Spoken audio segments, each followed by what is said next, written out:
Let me just see if there's less on the other side.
Thank you. Welcome to this forum that is being held by the Higher Education Committee. I'm Representative Greg Haddad. I'm glad that we're able to have I hope we'll have a productive conversation about the impact of federal changes on the higher education environment here in Connecticut.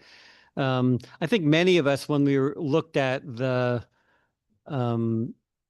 breadth and the depth of the federal changes, were surprised at how much change was coming and how quickly it was coming. I think in many instances that will pose some serious challenges to us here in Connecticut and challenges for our students. In other instances, we might find some opportunities that we can take advantage of. And so my hope today is that we can talk about the important changes that have been made and what their impact will be on us here, in the hopes that the legislature, as a partner, can help prepare the state of Connecticut for the new environment. I'm going to turn it over to my colleague, Senator Slapp, for some opening remarks as well, and then I'll have a couple of more housekeeping things to say, and then we'll move on. Thank you, Representative Haddad. Yes, and welcome to everybody. And this is a very important topic. I often say that, higher education is the largest economic engine in the state of Connecticut. It is really our value proposition. And it's critically important that we understand, the impacts of the Trump administration's actions on students and institutions of higher education here in Connecticut. My co-chair was very diplomatic. I'm going to be just a little bit less diplomatic, saying that just yesterday, Education Secretary McMahon delivered a speech where she said that the system, the higher education system in this country, delivers, quote, disillusionment for millions of students. And she said students on most campuses receive an obsolete and expensive credential. And she went on to call on higher education leaders from across the country to help her and President Trump make higher education great again. And that concerns me because of what we've seen just in the last 8 months or so since this administration has taken office, trying to eliminate the Department of Education, unilaterally and illegally cutting and canceling research grants worth hundreds of millions of dollars, collectively billions across the country, targeting immigration, making it more difficult to get student visas, eliminating financial aid programs, taxing endowments, prohibiting colleges from using a recruiting tool to attract students from underserved communities, eliminating loan deferments for the unemployed and those with economic hardships, eliminating STAT nutrition programs, and cuts to Medicaid, which we know are going to impact students. The list goes on. That's a handful of things that we've seen. As my co-chair said, they have been prolific in their, and I'm going to use this word, he hasn't, their attack on higher education. So what I want to determine, I should say, is what are the very specific impacts of that effort here in Connecticut. And my hope is that after this conversation, we will have some direction and some path forward, some actions that we could perhaps take as a General Assembly. As soon as a special session, if we are to have a special session in the next few months. If not, then the very latest in February when we reconvene for our regular session. So that's my goal for this time together. I'm thankful for everybody taking time out of their busy day to share with us, again, those impacts that they're seeing on campus. So with that, I'll hand it back over to my co-chair. Thank you. Thank you. Representative Branco. Thank you, Mr. Chair. I might be a little more diplomatic too than that, but I appreciate the panel that's been assembled here to hopefully just give us information. And my simple ask or request would be I want to know facts on the ground. I'm not real interested in potential hyperbole or what might, or doomsday skies falling stuff. Listen, I understand there might be changes, there might be impacts, and that's what I'm interested in. And so I hope we can stick to what is actually happening, what you're seeing on the ground, and we can go from there, and that all that information will help us. So again, thank you all for being here, and I look forward to the discussion that we'll have. Thank you, Representative Branco. So today we have 4 panels. The first panel, we've allotted an hour. We've already chewed up 11 minutes of it, but I'm on financial aid and loans. The second panel will be roughly 45 minutes of time talking about the impact of federal changes on research grants that come to our public and private institutions in Connecticut. The third will be around student welfare, where we can do a deeper dive into changes that have occurred in eligibility for food stamps and for Medicaid, and other kinds of healthcare programs. Other things might be a good time for us to talk about maybe immigrations policy impact on your institutions as well, because I know enrollment has been a concern. And then the last is on Medicaid changes and its impact on medical schools and the clinical operations run by institutions in Connecticut. So I think that runs the gamut of major issues. As if other issues don't get covered during the course of the day, I'm sure that members of this committee will have set aside some time in the future to talk about other impacts that might be felt. But I was really struck by an analysis that was done by the Office of Policy and Management recently, where we in the legislature asked OPM to develop a list of impacts of the federal bill on all state agencies. And unfortunately, the Office of Policy Management sort of shortchanged that analysis for the area of higher education. I think they had two lines in a pretty extensive memo that said there undoubtedly will be impacts, and they anticipate that our institutions will be able to handle those impacts. I lean more to Senator Slapp's analysis of the circumstances. I am gravely concerned about a system of higher education that is already stressed by declining demographics, by lack of adequate state support, and by a number of other changes to the environment that have made it challenging to operate a successful quality higher education system in Connecticut. And these changes, I think, will just add to those burdens. So I look forward to hearing what your analysis is. We're going to start with some brief opening statements, and one from the 3 major systems. And so I'm going to ask Chancellor Maduco to begin. He'll be followed by President Free, and then by Vice President Nathan First, to make some opening remarks that will help set the table for our discussion today. Chancellor Maduco. Yes, good morning. Can you hear me? Awesome. Good afternoon, Representative Haddad, Senator Slapp, Representative Branco, Representative Fortier, Representative Farrar, and the esteemed members of the Higher Education and Employment and Advancement Committee. My name is John Maduco, and I have the privilege of serving as the interim chancellor of Connecticut State Colleges and University System, Connecticut's largest higher education system. Thank you for your time today and your commitment to higher education in Connecticut.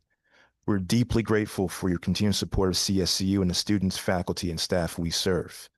We find ourselves at a pivotal moment for public higher education, one that is shaped by fiscal challenges and major shifts in federal support for financial aid, student services, and research, and overall access.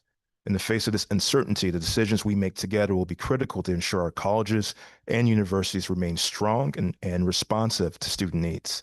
This afternoon, you will hear directly from our institutional leaders and faculty who represent the many staff, faculty, and administrators across CSCU. I want to thank President Zolma Toro of Central Connecticut State University, Interim President Sandra Bulmer of Southern Connecticut State University, Acting Provost Karen Heineck of Connecticut State Community College, Vice President Troy Miller of CT State, Associate Vice President of Financial Aid Services Steve McNell to my left, and Director of International Student Admissions Ashkin Stracht of CT State. They will share their perspectives on potential impacts and how we can best attempt to navigate these changes and ensure that we have the policies and capacity in place to meet the challenges ahead. Even amid these headwinds, our team in financial aid and enrollment management and sponsor services and research across our 6 institutions have done remarkable work maximizing resources to supporting our students and ensuring that we fulfill our collective mission. Their dedication to student success remains unwavering. To further strengthen our response at CSCU, we're establishing an HR1 working group composed of experts across our institutions. This group will work carefully to assess the bill's impact and identify the resources needed to move forward effectively. And lastly, as always, we are committed to working closely with you as well with our national higher education partners to address this evolving federal landscape and safeguard opportunities to our students. Once again, thank you for the opportunity to share the real impact of this legislation on our institutions, our faculty, and most importantly, our students. Thank you. President Free. Good afternoon. I want to start by thanking the members of the committee for the opportunity to be here today, but also for your support over the last year of the Roberta Willis Scholarship Program and for fixing the timing issue with that program. So thank you very much for that. Regarding the impact of recent changes at the federal level, first, in terms of federal grants, we are always concerned about funding for Pell. Last year, about 34% of our undergrads were Pell eligible, with 57% of them receiving the maximum grant. The total awarded to our students last year was $1.7 million. In Connecticut, 82,000 students were awarded Pell, totaling $376 million. The federal bill this year adds funds for the Pell program to keep it viable in the next fiscal year, but there's likely going to be an impending shortfall after that if that funding is not continued. Federal SEOG grants that go to the most economically challenged students, that program's been eliminated for next year. In 24-25, 150 of our students were awarded the additional funds for a total of $201,000, which are dollars that we're going to have to find out of our institutional aid packet. In Connecticut, 26,000 students received an SEOG grant for a total of $133 million. In addition to grants, there are new restrictions on federal loans that will affect the ability of both undergrads and, in particular, graduate students to meet their expenses. New aggregate and annual limits on Parent Plus loans will create challenges for parents to help their students cover costs. For both graduates and undergraduates at St. Joe's, we do what we can to minimize the amount that students borrow, but loans are critical to most students' ability to achieve their educational goals. The average debt for undergraduate students from USJ when they leave is about $27,000, but these graduates are getting good jobs, and so we have a default rate of 3.4% compared to 9.7% nationally. So I would argue these are not students who are disillusioned with their higher ed experience. But again, many of the students or their parents do need to borrow. As of next year, the Parent Plus loan will be capped at $20,000 per year per dependent. This is slightly below the average Parent Plus loan for USJ of $20,215. In the state, 10,500 students had loans with the average amount being $21,800. So again, above the new cap. But for us, the most concerning change is the elimination of the Graduate Plus loan program. Beginning July 1, 2026, the new loan limits for professional students, such as those studying law and medicine, will be $50,000 annually with a lifetime cap of $200,000. Other graduate students, non-professional, will have a lifetime cap of $100,000. Who is affected by this cap at St. Joe's? Last year, 189 graduate students were awarded Graduate Plus loans that allowed them to meet their expenses while they were in school. 76% were Connecticut residents, 54 were pharmacy students, 71 were physician studies students, 64 were graduate students in the sciences and Doctor of Nursing practice program. The total dispersed for pharmacy was $2 million, for PA, $3 million, and for the other graduate students, over $1 million. One of the biggest concerns is that while some of these students would be able to get credit in the private market, many others, in particular MSW students, for example, would not. So I'm hoping that CHESLA can step in to provide loans to replace some of these Graduate Plus loans.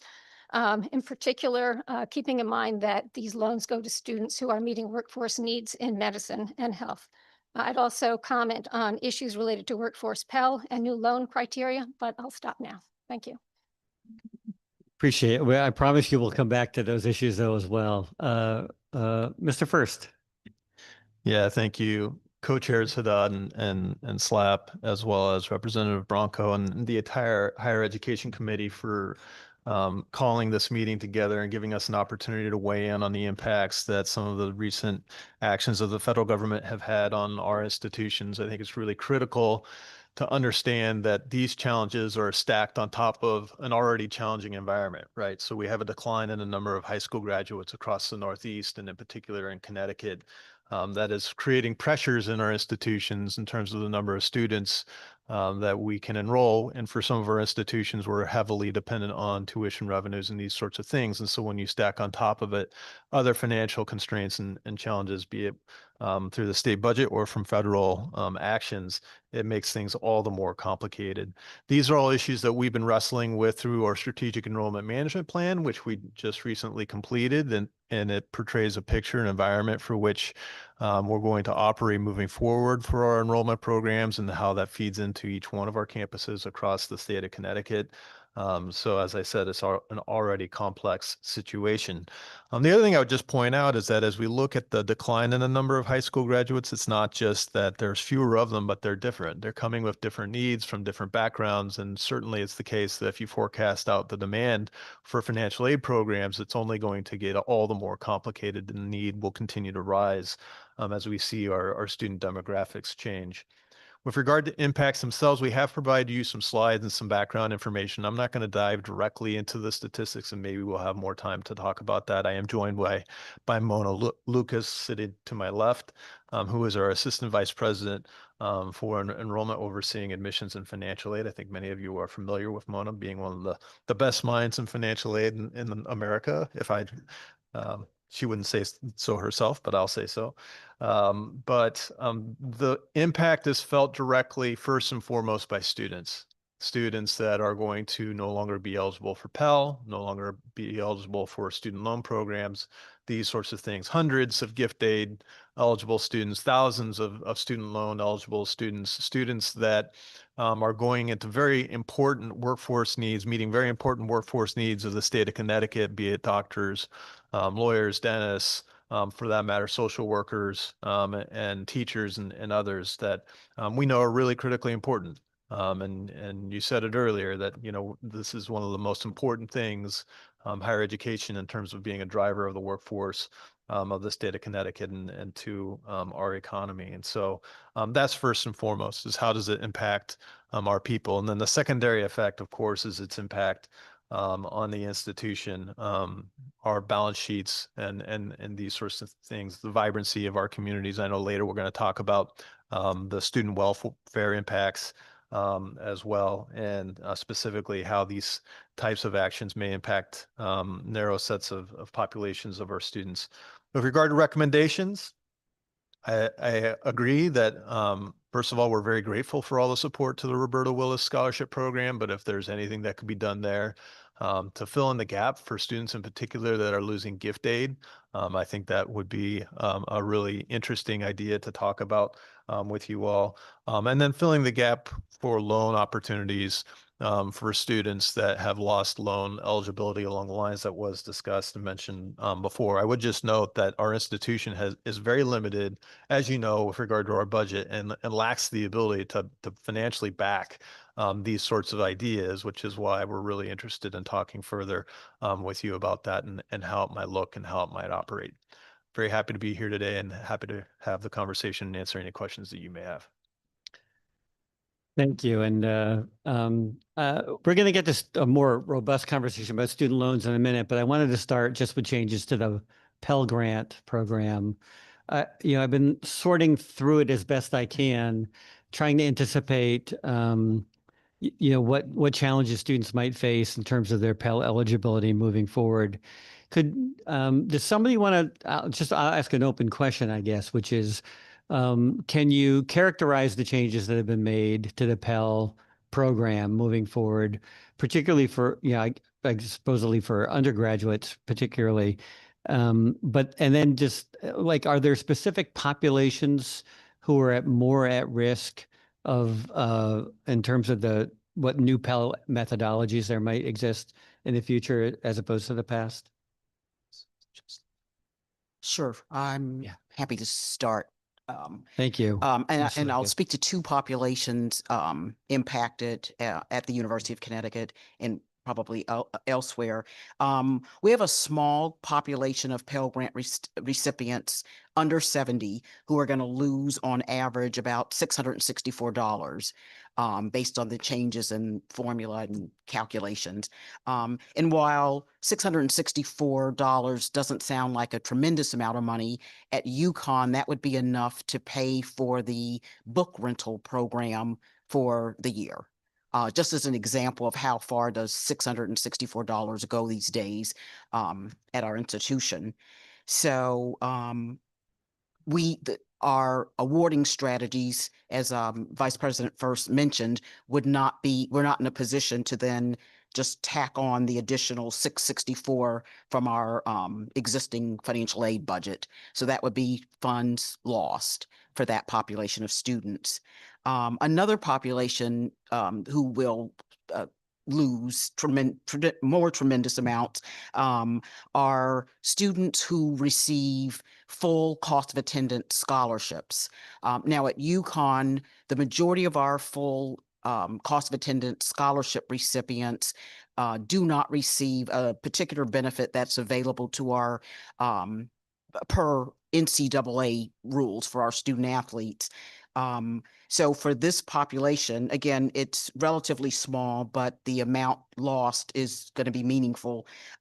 We have 28 Pell Grant recipients who receive full ride athletic scholarships, full cost of attendance, and NCAA regulations allow any of those students who also receive Pell Grant, that was we were permitted to add that on top of their full athletic scholarship.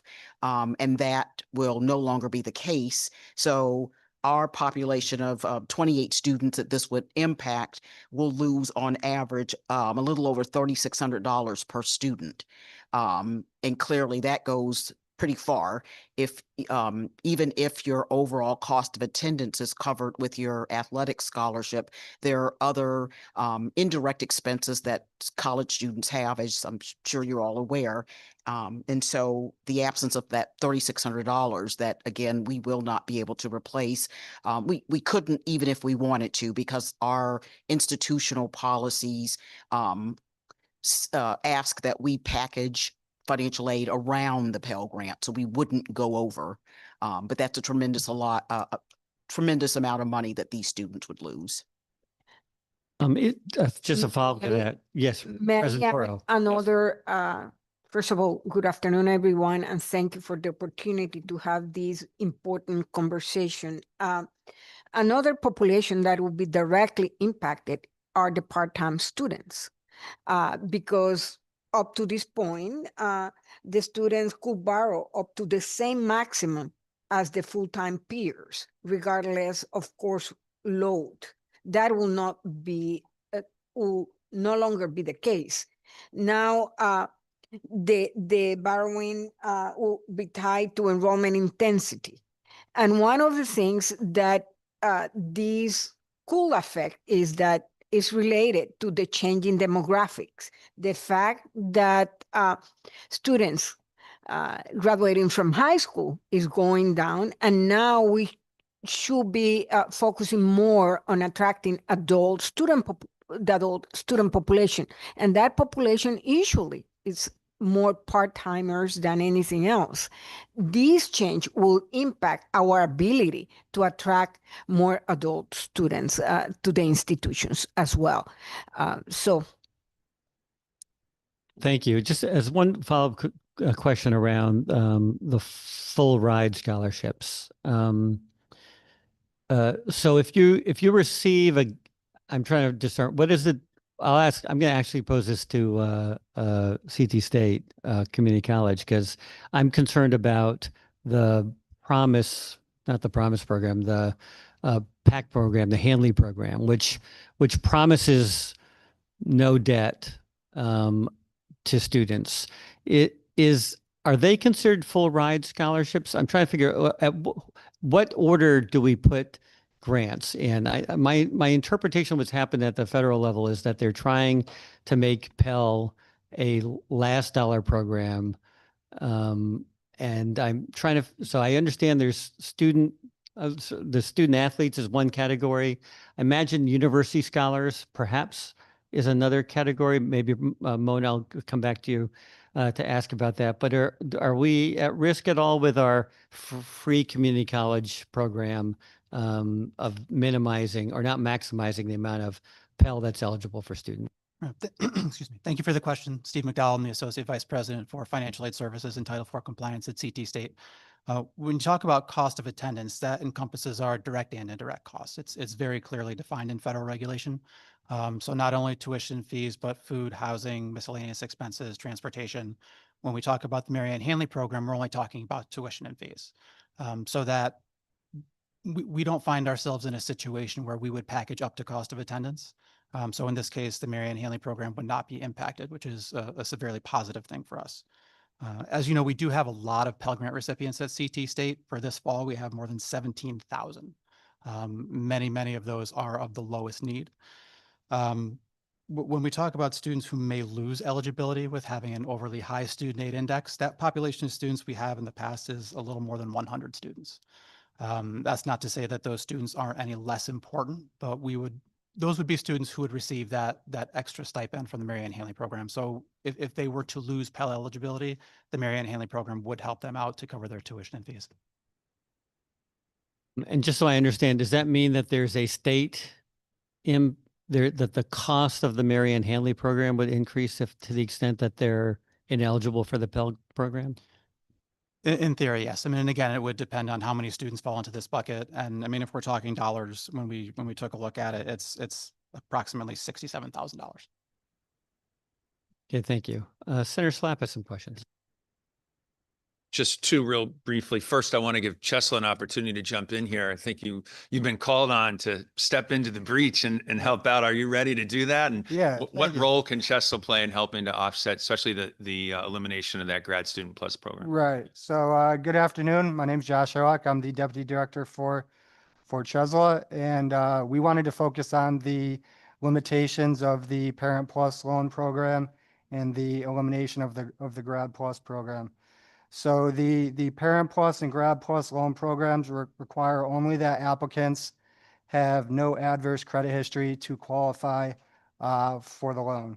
So as a result, these programs encompass a wide range of credit quality amongst the borrowers. So as Connecticut evaluates this plus loan gap, Chesla is recommending a multifaceted approach to address the varying needs of the students and families. And so we think this approach can be organized into three distinct buckets. Bucket one would be students who meet Chesla's current underwriting criteria, either on their own or with a creditworthy co-borrower. Bucket two would be students who fall short of Chesla's underwriting standards. but still demonstrate the ability to carry some student loan debt. For this group, CHESA could potentially administer a loan program similar to the Alliance District Loan Subsidy Program, in which we receive $7 million from the state to fund the program. And by receiving state dollars, we were able to relax the underwriting criteria for the program to make it more accessible and also offer lower interest rates. And then bucket 3 would be, students who may not qualify for buckets 1 or 2, may not have the capacity to carry student loan debt, and maybe they're best served with, state grants or scholarships. Now, I understand with the Grad Plus loan program, I believe the default rate is very, very low, around 2 or 3%. So that bucket 3 could be a small percentage of the population. But in summary, by implementing a comprehensive approach that combines differing loan options with targeted financial assistance, we believe that would put the state in the best position to fill this plus and Grad Plus loan gap. So if I could follow up, it sounds like to help fill this void, I mean, you talked about 3 buckets, and the students who have pretty good credit, right? It's not going to require a state subsidy because the cost of borrowing is not going to increase for you all. But for Right. the folks who have kind of more of a mixed credit history, if we want to be able to help them get an education, that's where you're saying the state may need to step in order to help subsidize that. Is that? Yeah, that's correct. We would need some state support. And it sounds like you're working on, Chesla's working on a proposal now, or working on some numbers for So- us. We've historically offered loans to graduate students. I would say that percentage of our loan portfolio has been very small. I believe it's about 3%. And I think that's similar to, some of our surrounding states. And I think that small percentage has been due to the reliance on the Grad Plus program. So we are looking at what we can do to basically create a Chesla Grad Plus replacement product. And looking at what we can do with our underwriting standards, maybe offer more flexible loan options, repayment terms, et cetera. So that's in progress. Great. I look forward to hearing back from you on Thank that. you. Just one follow-up question. I want to make sure my colleagues also have an opportunity to ask questions. This is to President Free. I mean, it's frustrating to me to hear about. I mean, you mentioned about 26,000 students across the state being impacted. I think it was 150 on your campus from a specific program that's being eliminated. I want to ask you just a second to elaborate on that. What's frustrating is that we took steps this past legislative session to expand, as you all have identified, the Roberta Willis program. We actually had the largest increase in state appropriation for that program, focused on 4-year students, Connecticut students going to Connecticut colleges, both public and private, in the history of the state. We had the largest increase in state appropriation. So not easy to achieve, but so we are doing at the state level what we can to invest in students and to make college more affordable. And then I feel like we are getting undercut from the federal administration at this point. You mentioned those 26,000 students across the state that are going to be impacted. I think it was the SEOG program. Can you elaborate on that and the impact that you think that's going to have on your campus and specifically these students?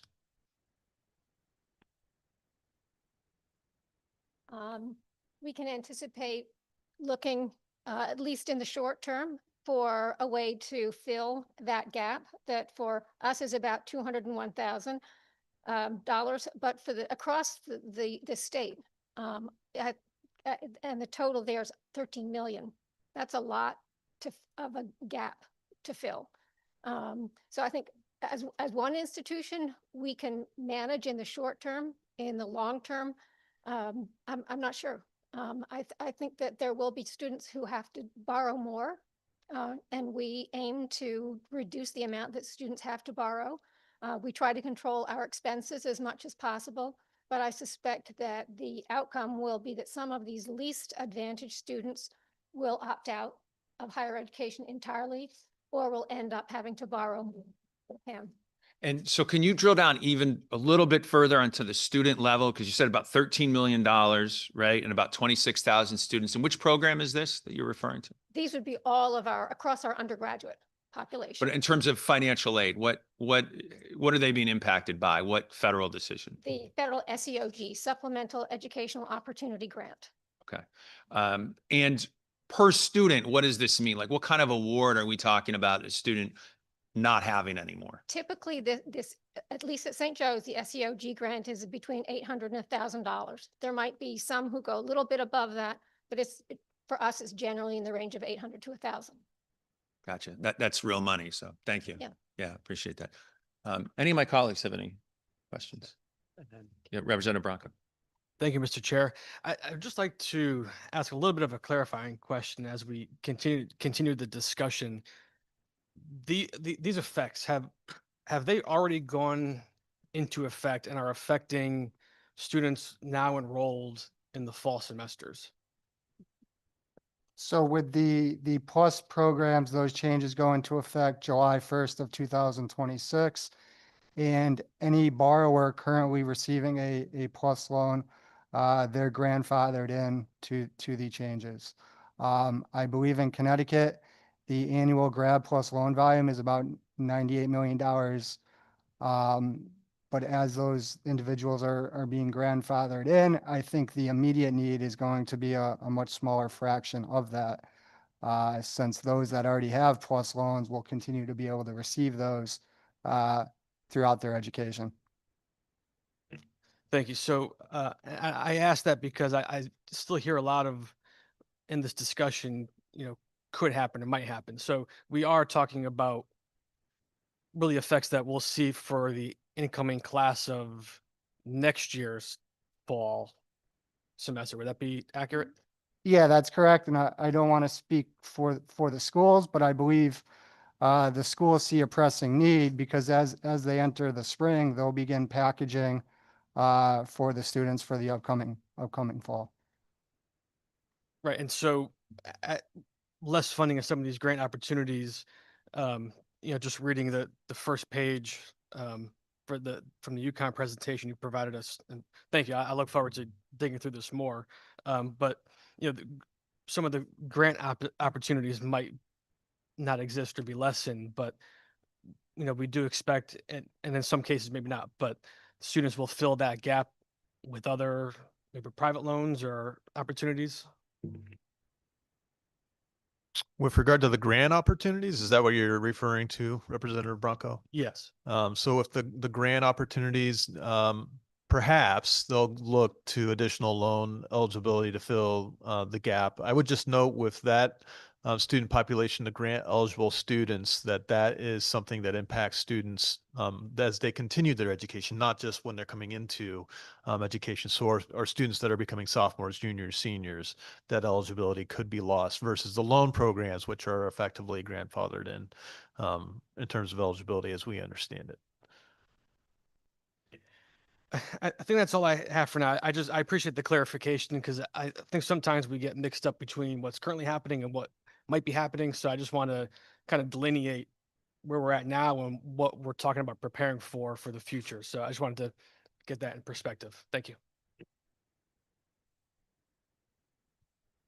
I'll just ask one further question. I just want to make sure I understand. The federal program for granting loans to graduate students called Grad Plus has ended.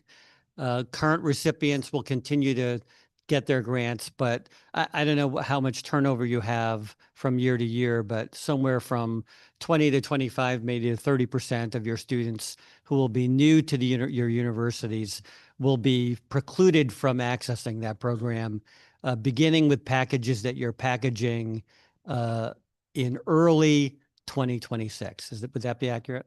That is accurate, but the percentage is probably higher because the graduate programs are shorter term. So every year we're bringing in half the class or a third of the class, depending on the program. And I'll just look to anyone else on that panel who wants to add. I mean, to what extent does that change concern you regarding your enrollment for graduate programs? at least at Central, we have a program that will be directly impacted and is the doctorate program in nurse anesthesia. We have currently in the program 87 students. The capacity of the program is 90 students. And we are anticipating that that's the program that will be the most impacted. It's ironic because there is a very high demand for those professionals, but we are sure, according to the analysis we have conducted, that a significant number of those students will not be able to afford the program. It's a 3-year program. The students cannot work while they are enrolled in the program because of the demands of the clinical aspect of the program. Thank you. I just want to mention, I'm going to ask Representative Farrar to go next, but I just wanted to mention the folks here that Representative Rochelle, Representative Collins Main, Representative Sweet, Representative Ackert, Representative Case, Senators Gadkar Wilcox are all online and watching. Senator Maroney was on a little bit earlier. I don't see him right now, but there are other folks out there in the ether sort of watching. And they are also welcome to ask questions remotely. If you do, just get my attention online and I'll call on you to ask a question if you'd like. Representative Farrar. Thank you, the chair. Thank you, everyone, for being here. I did have a couple clarifying questions. I believe there was some data shared about not just greater restrictions on this Parent Plus loan, but also restrictions on parents generally who were seeking loans, undergrad and grad. Could someone share a little more detail about that with us? So I think what you might be referring to is the undergraduate cap on PLUS loans, which gets brought down to $20,500 per dependent student per year. At CT State, we have a grand total of 7 Parent Plus loans for the upcoming year. I did some data searching back over the past 5 years. We haven't come close to any parent taking out that amount of money.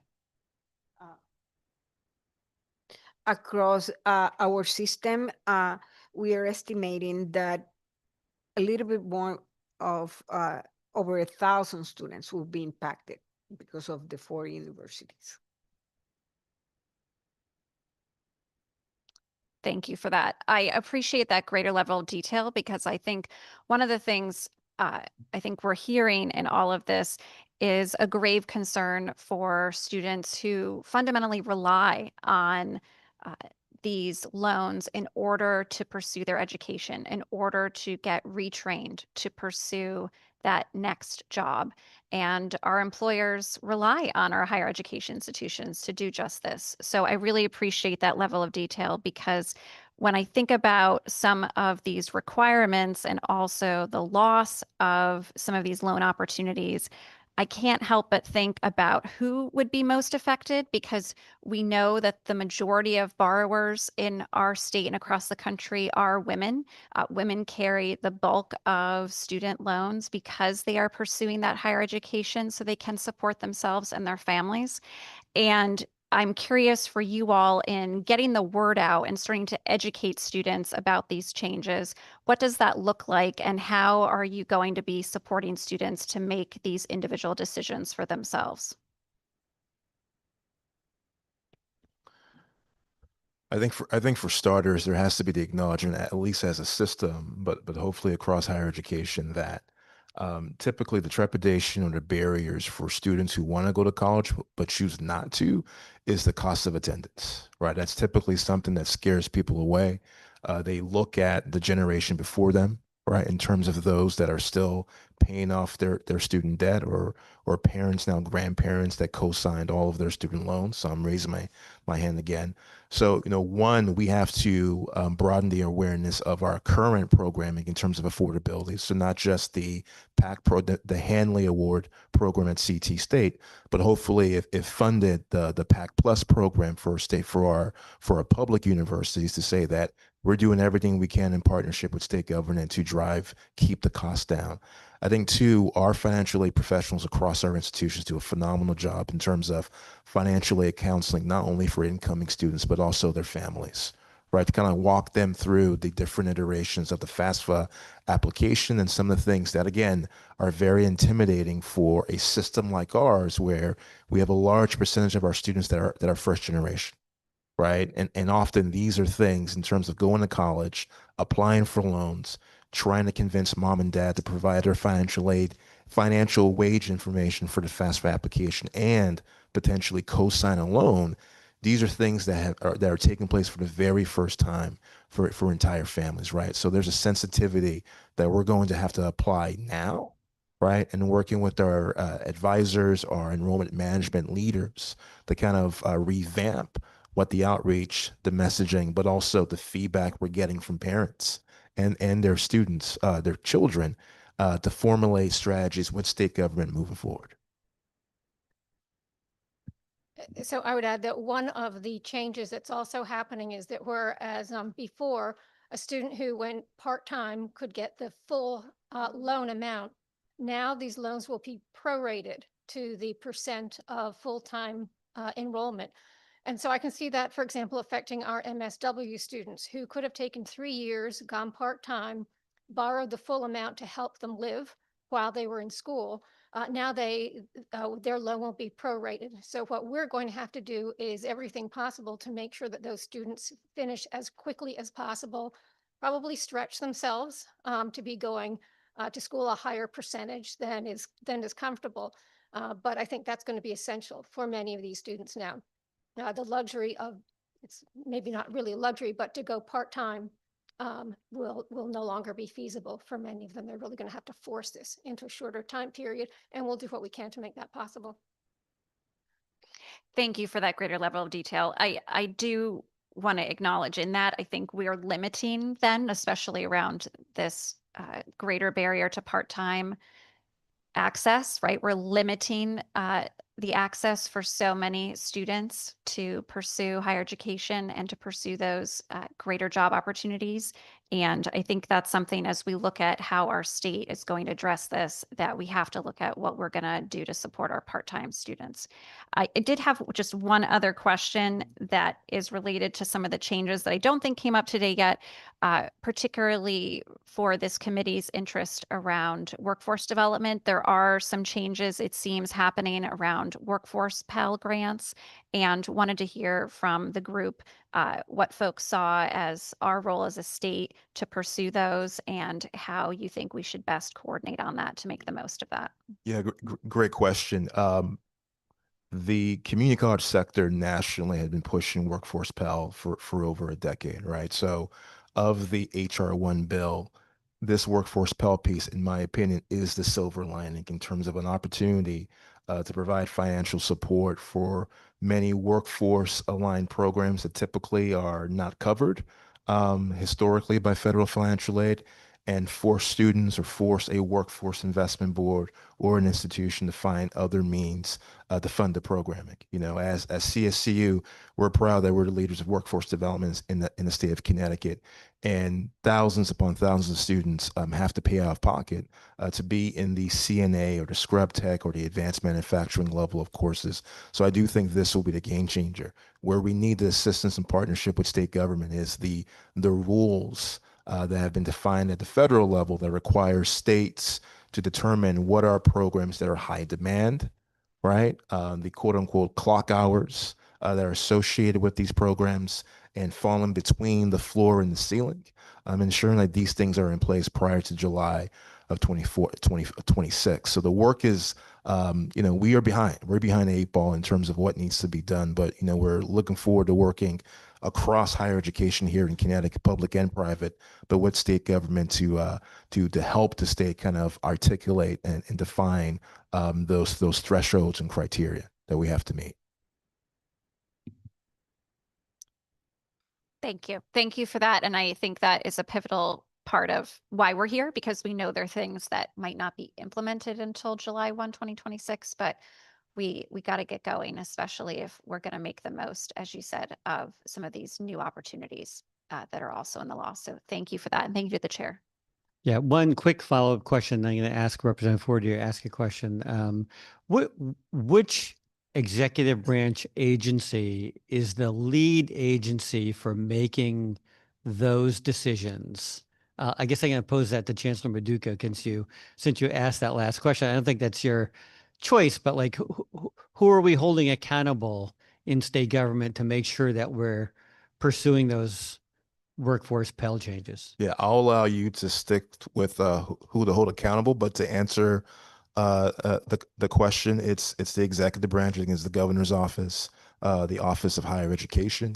I do think the Office of Workforce Strategy could play a role, but I do think it's a spectrum. I think we need all of higher education to be at the table to work with state government to help them kind of understand what the federal legislation could mean for us, but some of the nuances that you find not just at a community college, but even our four-year institutions at the graduate level in terms of opportunities to fund programs typically not funded by the feds. I appreciate your answer. I guess I will follow up with the governor's office to see like who actually is going to be responsible for making sure that I think you mentioned, 3 or 4 different agencies or offices in your response. And I'm more interested in just knowing like who's quarterbacking that effort. But yeah, me too. Yeah. Yeah. Representative Fortier. Thank you. I have a couple questions, but I feel just compelled to testify to the fact that I wouldn't be here if it weren't for student loans. My father was a janitor. My mother was a school teacher. I was accepted to Boston College and enjoyed 4 undergraduate years there and still get together with the friends I made there. Certainly a highlight of my life. I later went to law school after I had 3 children. I was a stay-at-home mom at that point because I had 3 children, and daycare would have taken whatever salary I might have gotten if I were teaching. I had a teaching degree, a high school secondary education degree from Boston College. But if I had taught with 3 children, it wouldn't have been very practical. But I did decide to go to law school part-time at night. So I was home with my kids. My husband would come home from work. I got to miss dinner and bedtime for 3 straight years. So that was a dream. We ended up with 6 children. We took custody of 3 of our nieces. So we were strapped for money our whole life, even though I was an attorney. I worked for the state of Connecticut. I worked there almost 25 years for the judicial branch. I now have a pension, very lucky. But we had almost $400,000 in debt from Parent Plus loans, plus my law school loans. And I was able to take the total amount, I was a part-time student, but I took a lot of loans for law school. It helped me pay the gas. I was up at Western New England College School of Law, and I didn't get into UConn. UConn being the cheaper alternative for law school. For certain graduate programs, the only options in Connecticut are high-priced private schools, and this limit on grad loans and Parent Plus loans makes only rich people able to do what I did, and I wasn't rich, So I just have to say that this is a huge change, especially as the costs are going up. The amount of money that my husband and I had in Parent Plus loans was for college 10, 15, almost 20 years ago. So it's just a radical turnaround in how we're addressing this. When the cost is increasing, we're taking the ability for loans. And so in that vein, I do want to know if anyone has any estimate about the difference between a subsidized loan, an unsubsidized loan, and a private loan. How does that change the cost of taking that loan? Because we've heard a few things about possibly moving to some sort of private student loan, and I can't imagine what that would have been. In other words, if I hadn't had Parent Plus loans, I would have had $500,000 in loans. So I'm just wondering if anyone has those numbers or what those interest rates are running at this point.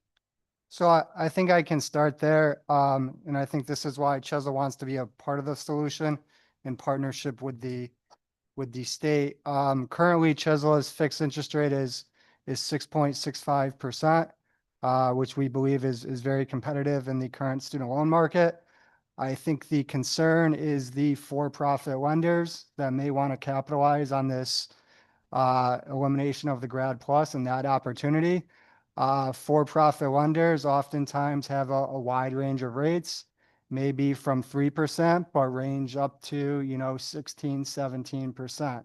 And so I think what we don't want here is students receiving those high double-digit interest rates because that does not really help them afford their education because of all the interest they're accruing.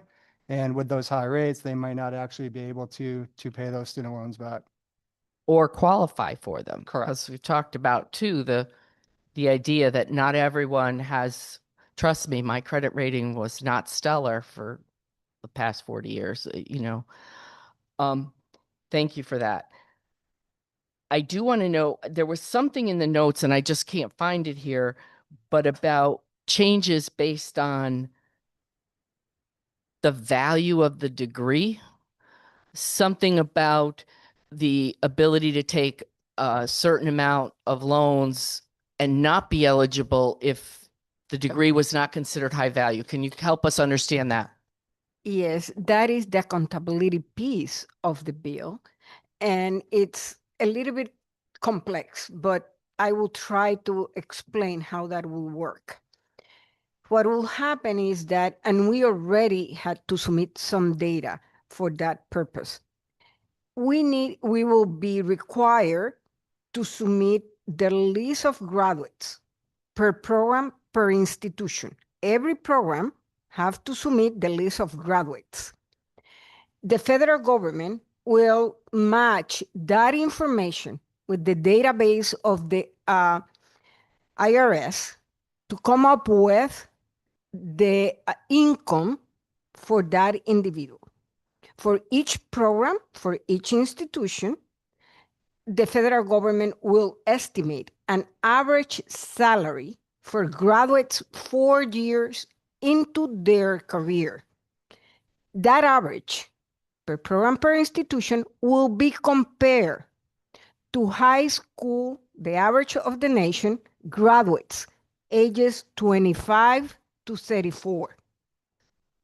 And if the average salary for that academic program is below the average of the high school graduate, that specific program will not be eligible for loans, federal loans. So the students that are currently in that program will not be eligible to get federal loans.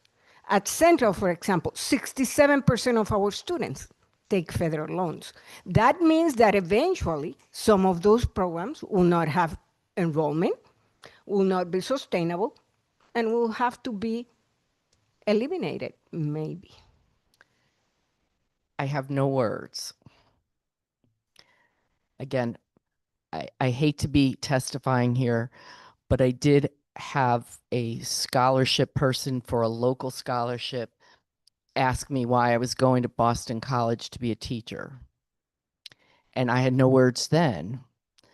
I just think we should be encouraging our students to get the best education possible. And certainly some of the things that don't pay a lot of money are certainly worthwhile. And I have to leave it at that, all right, because this is being recorded. I did have another question about foreign students. Currently, are foreign students eligible for financial aid? My understanding is generally no. But what about loans? Are they eligible for the loan programs that we've been talking about currently? No. Okay. So I know we haven't gotten there, but we apparently will just have to worry about their visa situation in terms of whether they're eligible. But when we talk about all the things that we've just heard about today, and when they do come to fruition and again, you're talking about that average 4 years out, and so that might not affect things right away, and we're not suggesting it would. But if programs are being eliminated because the average income is too low according to these rules, you know, how do we see the sustainability of your institutions, period? You know, in other words, or the other question, all those grad programs, if you can't get loans, the grad programs just go away the same way as the other. I mean,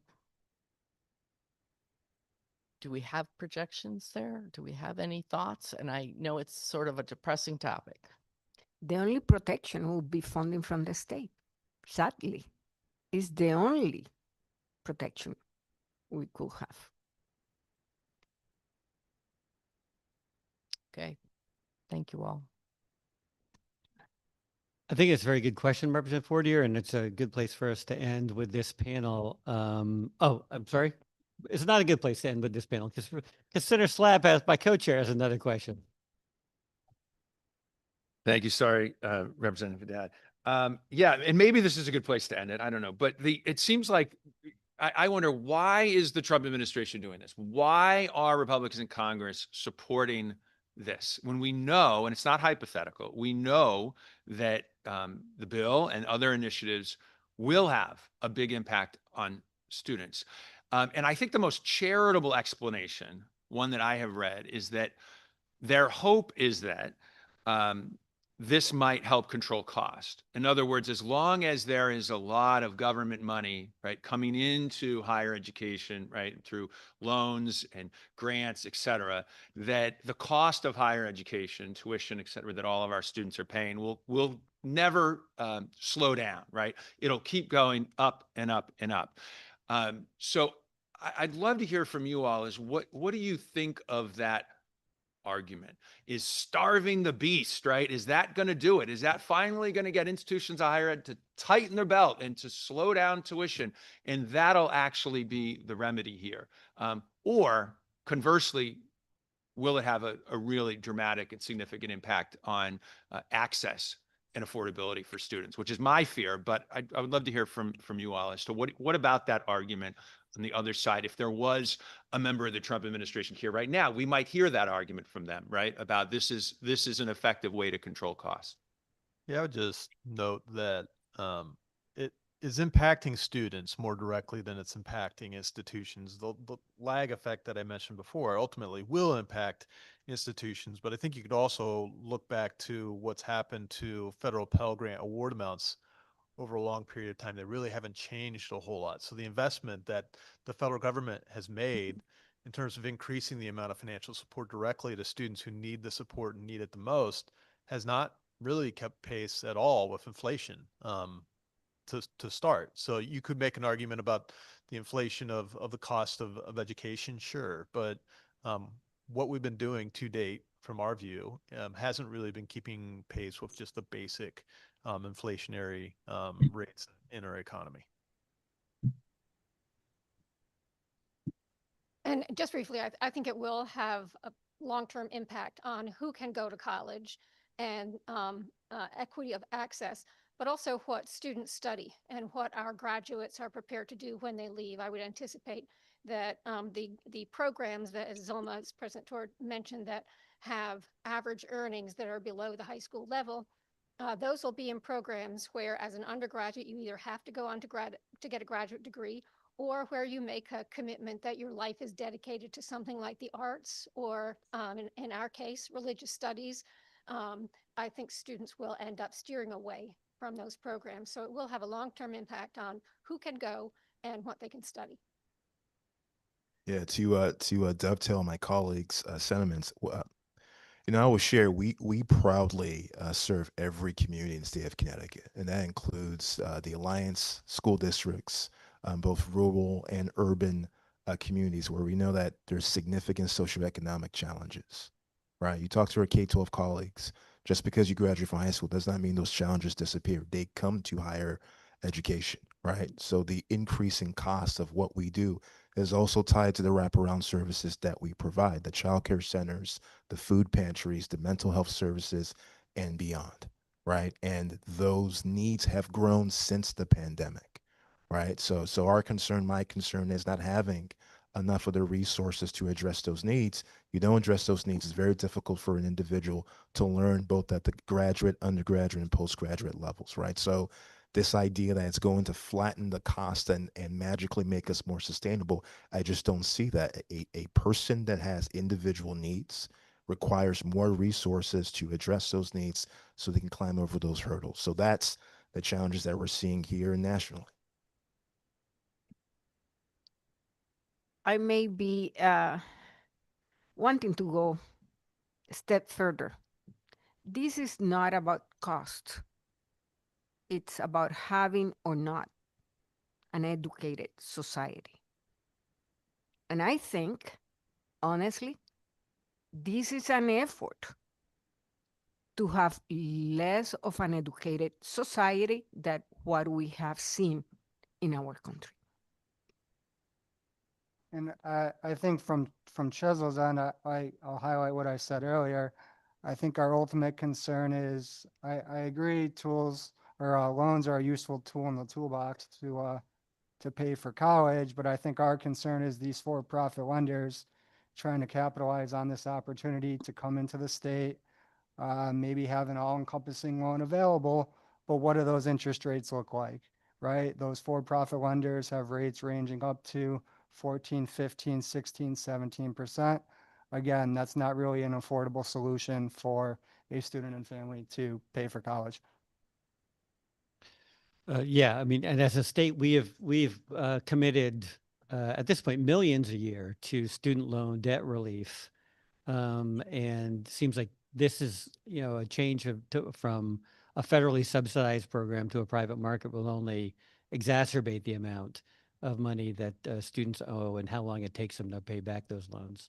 Last word is going to go to Senator Gadkar Wilcox, who is joining us remotely and has a question or two. Senator. Thank you so much, Mr. Chairman. Can you hear me? Yes, we can hear you. Okay, great. Thank you. So I appreciate this convening and appreciate the comments that were made so far.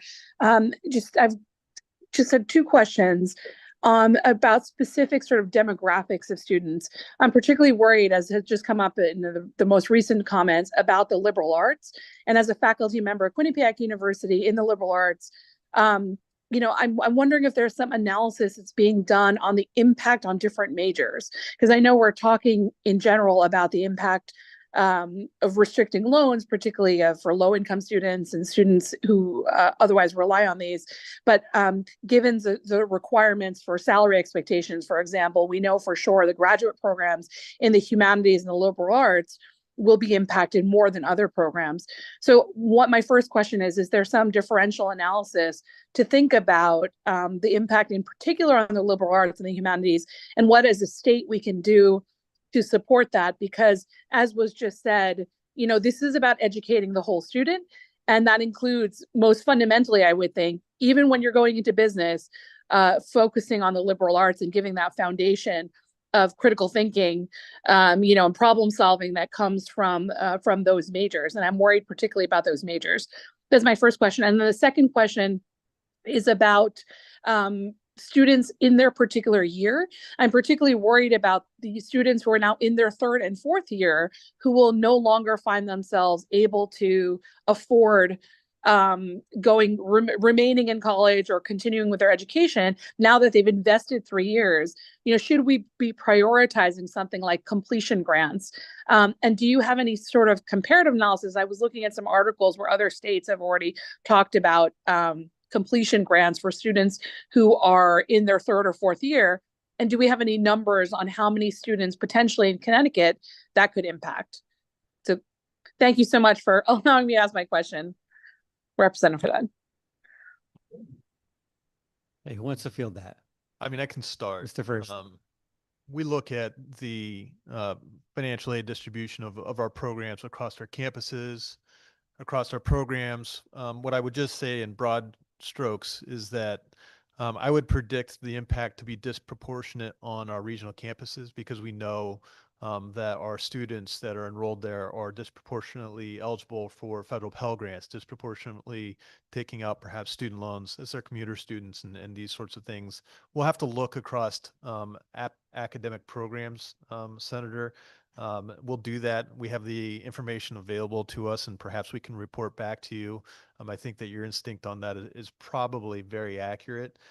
With regard to completion grants, we have an initiative that we have pursued over a number of years to really try to identify students in the process that have yet to pay their bill or ineligible to register and these sorts of things. And there's hundreds every semester, if not more than that, that we identify that we work to stretch as far as we can with all the aid sources that we have available to us to assist the students in paying their bills so that they can register for the next semester so that they don't stop out. What we know as we study student success, and as many of you know, we have one of the best student success rates of any public university in the United States. It's one of the reasons why we're ranked so highly in places like US News and World Report. But one of the main reasons that students stop out, those few that do, has to do with finances. And so those financial barriers that they face, they can't pay a bill, or something happens in their family that changes their financial circumstances, and all of a sudden they're making a really probably the worst decision that they can make is that they have some credits, loan debt, but now no credential. And so they're going out into the workforce looking for whatever it is that they can do without having the credential that could elevate their career and their earnings over their lifetime. Regarding what to do with the liberal arts mayors, we need to be proactive. Research tells us that if an individual complete an experiential learning opportunity before graduation, that individual have the opportunity to earn $15,000 more at the time of entering the workforce than those who do not complete that experience. So what we are doing at Central is strongly encouraging and eventually, hopefully, requiring every graduate to complete one or two experiential learning opportunities before they graduate. In that way, we are helping the student, but helping the academic program as well. So that's a proactive way to deal with this situation. Thank you. Representative Bronco has one, I think, final comment, and then we'll switch to the next panel. Thank you, Mr. Chair. I know we're trying to wrap up this discussion. I'm the lone Republican in the room. I get it. I'm outnumbered. I'm used to it here. That's fine. But I need to take exception with the comment that was made, assigning motive to maybe not to me or the party directly, but that somehow the goal of the bill is to limit access and dumb down society. I take extreme exception to that. And Madam President, I don't think that comment is productive to this conversation. We're here to learn. And I appreciate the information, but a comment like that, I just don't think is appropriate to what we're trying to do here. So I do take exception with that. And Mr. Chair, I appreciate the recognition. Thank you. Thank you. And I see a hand online, but I'm going to skip over you, Representative Rochelle, because we are beyond the time allotted for this panel. There may be an opportunity for you to address your question at a future panel, but we'll see. So I want to thank the participants today. Thank you very much for sharing your knowledge with us. It's very helpful to us as we sort through these important issues. And that will conclude the first panel. The next panel, as soon as they can approach, will be on, we'll talk about research grants. Thank you.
Okay, with our next panel assembled, we will begin. I'm going to add, next, we're going to be talking about the impact of federal decisions on research grants.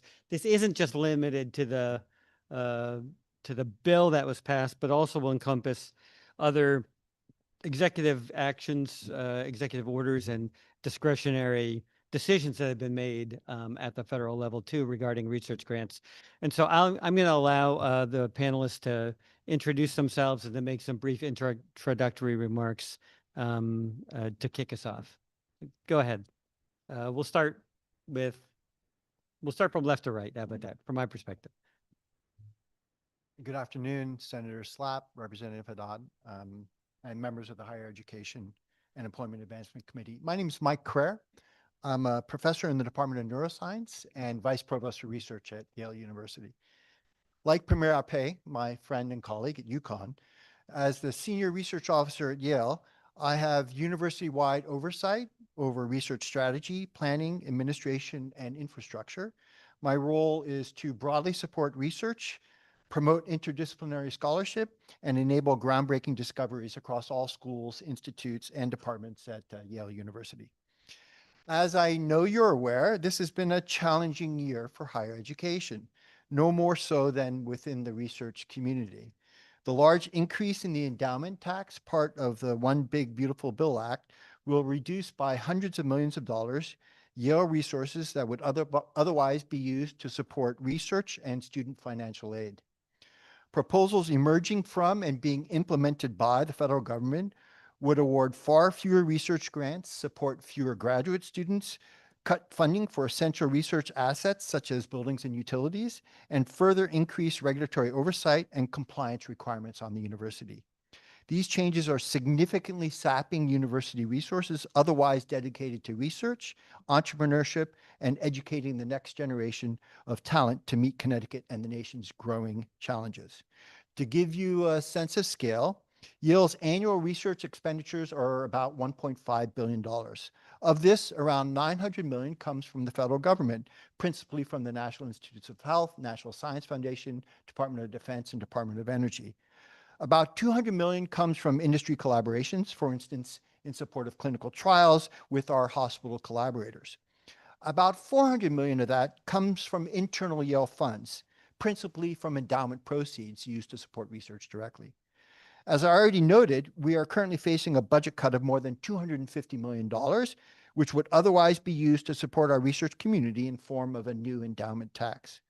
Additional cuts to federal research funding, be they from a reduced NIH or NSF budget, or cuts to our facilities and administrative reimbursements, would make it progressively and potentially catastrophically more difficult to continue to support the innovation and entrepreneurship ecosystem that has made New Haven and Connecticut more broadly a vibrant place to live and work.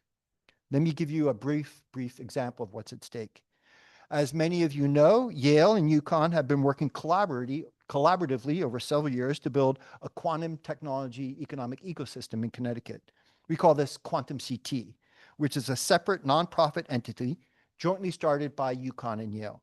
We are building quantum CT through a combination of university funds, help from state grants, corporate partners, and funding from the National Science Foundation. We have a remarkably robust academic community, including colleagues from Southern Connecticut State University,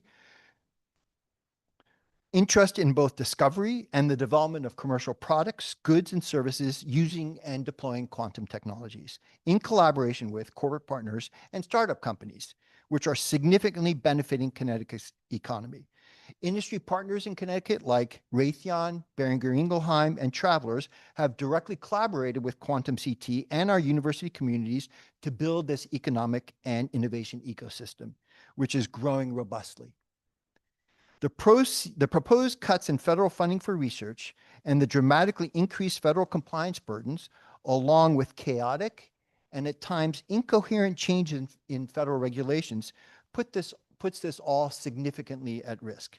To put it bluntly, further significant cuts in federal support of research will make it much harder, potentially impossible, for Yale to continue to invest in the infrastructure, faculty, and facilities that make efforts like quantum CT viable. I'm happy to elaborate on any of these points. Mr. Chairman, the committee, we're grateful that you're holding this public forum so that we can discuss some of the challenges that we've been facing since the last 9 months. Like my dear colleague and friend Mike Crair, I am the Senior Research Officer, the Vice President for Research for the University of Connecticut. I'm a materials physicist by training.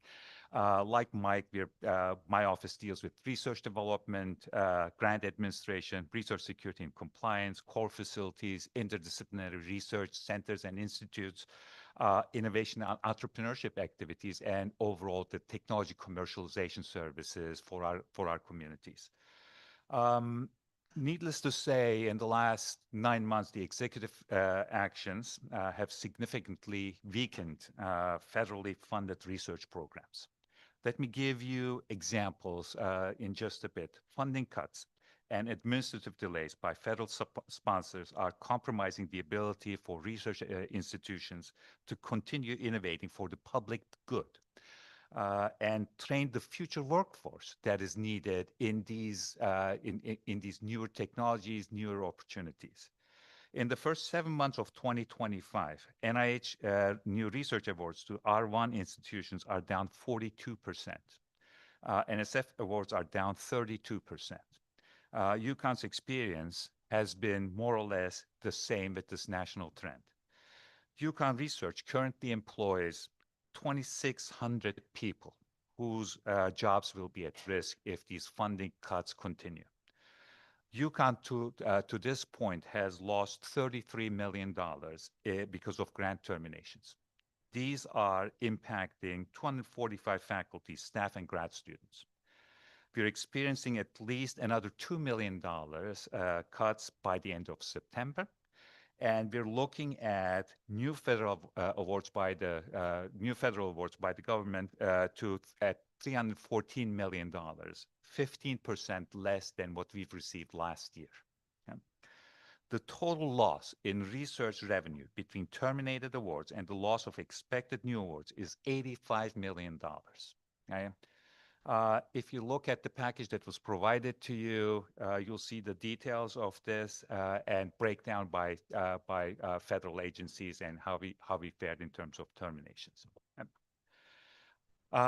There are a couple of examples. Our long-standing SNAP Ed partnerships. That's a supplemental nutrition assistance program.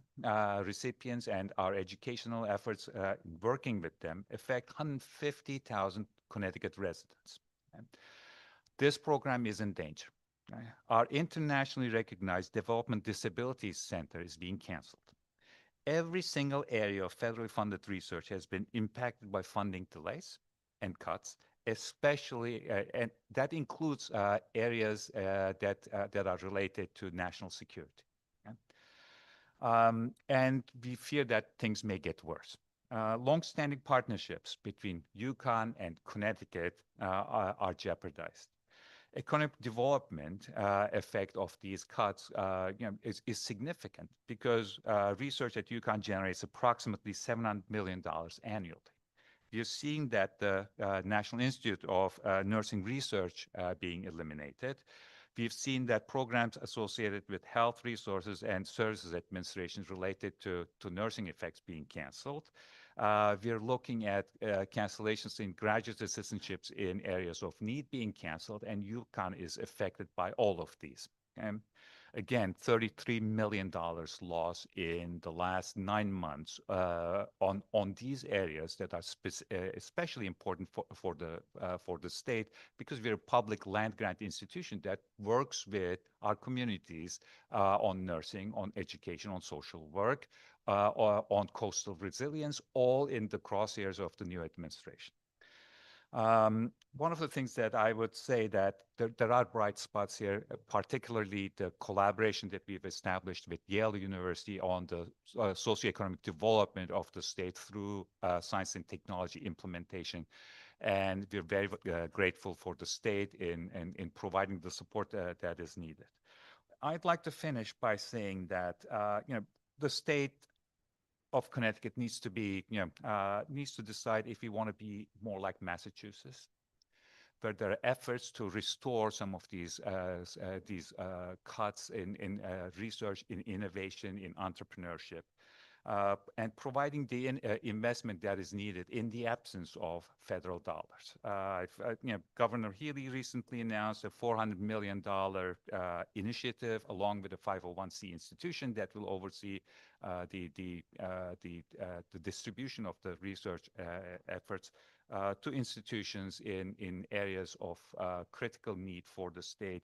And I do hope that the state will consider something like that moving forward. Thank you so much for having us. I know that you brought Mr. Stefano as well with you to help answer questions from UConn. And then, of course, there's President Bulmer. Would you like to make some opening remarks?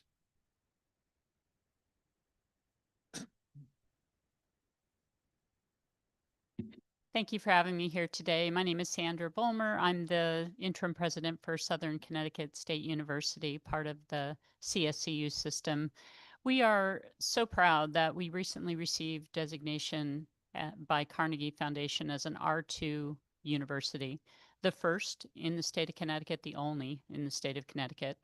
We have, as a regional comprehensive, really leaned into our access and opportunity mission here in Connecticut by creating these research opportunities at one of the regional comprehensive institutions in our state. And we have been very successful with securing research grants and awarding doctoral degrees, which were the two criteria by which Carnegie Foundation awarded us this category and status.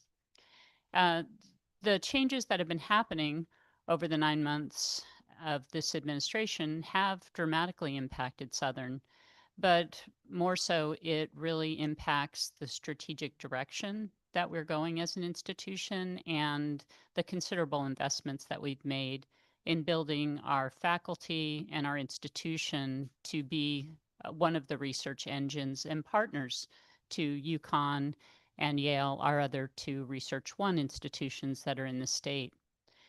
It is so important for students to have access at all kinds of price points to a science and STEM education program and to all of the research endeavors. So what we've been able to do at Southern is provide that experiential learning and be part of a partnership in the workforce for the towns and communities in Connecticut. We recently lost some grant funding as well. It's not nearly at the scale of our Research One colleagues, but as a small institution that's just getting its feet under it with the research enterprise, they're substantial. And the stories behind the loss of those funds are gut-wrenching. We lost, for example, an NSF grant that was designed to engage students who are underrepresented in STEM fields to increase professional participation. This LSAMP grant, we recruited a cohort of high achievers who were selected to attend Southern. They created a community of scholars with special curriculum designed to expose them to a range of research areas, to complete experiential learning projects with faculty and to attend weekly seminars. The loss of this funding, which literally happened overnight, impacted these scholars and it impacted our faculty, it impacted our community. And that is one example of several that we've experienced.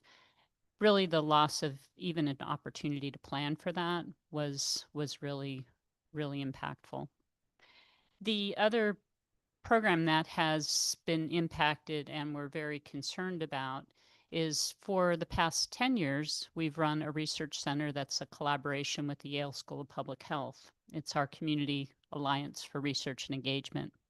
We have had about $10 million in funding in that center, most of it from the Centers for Disease Control and Prevention.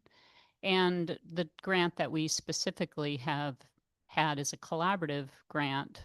It's one that we partner with many nonprofits in New Haven to address health equity.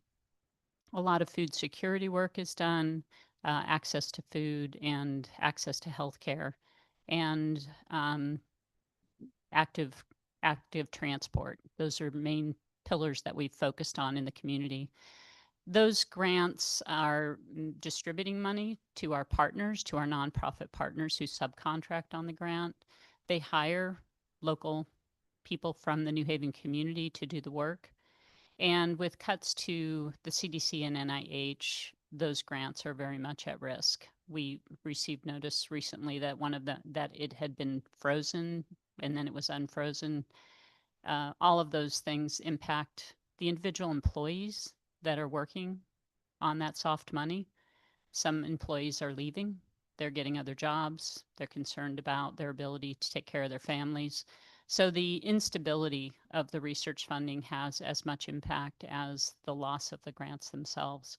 So I just sincerely appreciate the opportunity to participate with my colleagues to talk about research on a different scale, but certainly at a place where access and opportunity to become part of research are our educational mission. And we're very concerned and appreciate you giving us this chance. Thank you. I'm going to ask maybe a difficult question. I don't know. But one just requires a certain amount of frankness and openness, I guess.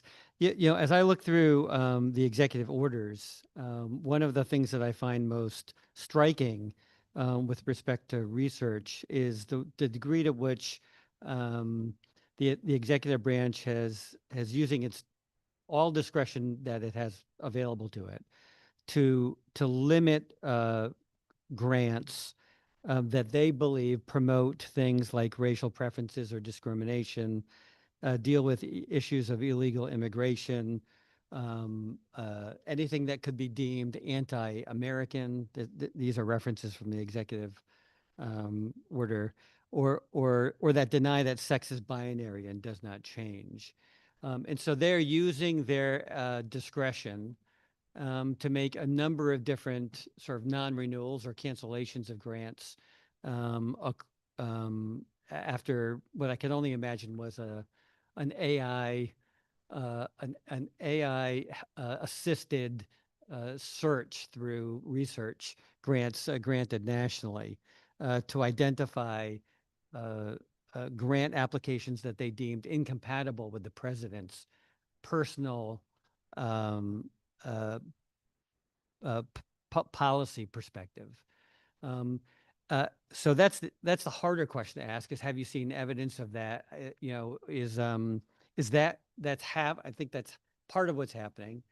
And then the other, a little bit more cut and dry, just to explain to us how the changes in methodology that have been promulgated around the calculation of indirect costs are negatively, if they are negatively impacting your institutions as well.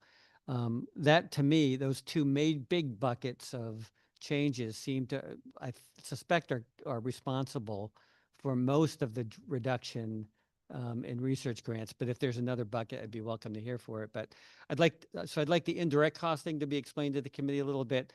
But just as frequently, I'd like to know if you've seen evidence that that grants have been canceled, not because of bad science, but because they just don't comply with the political perspective of the president.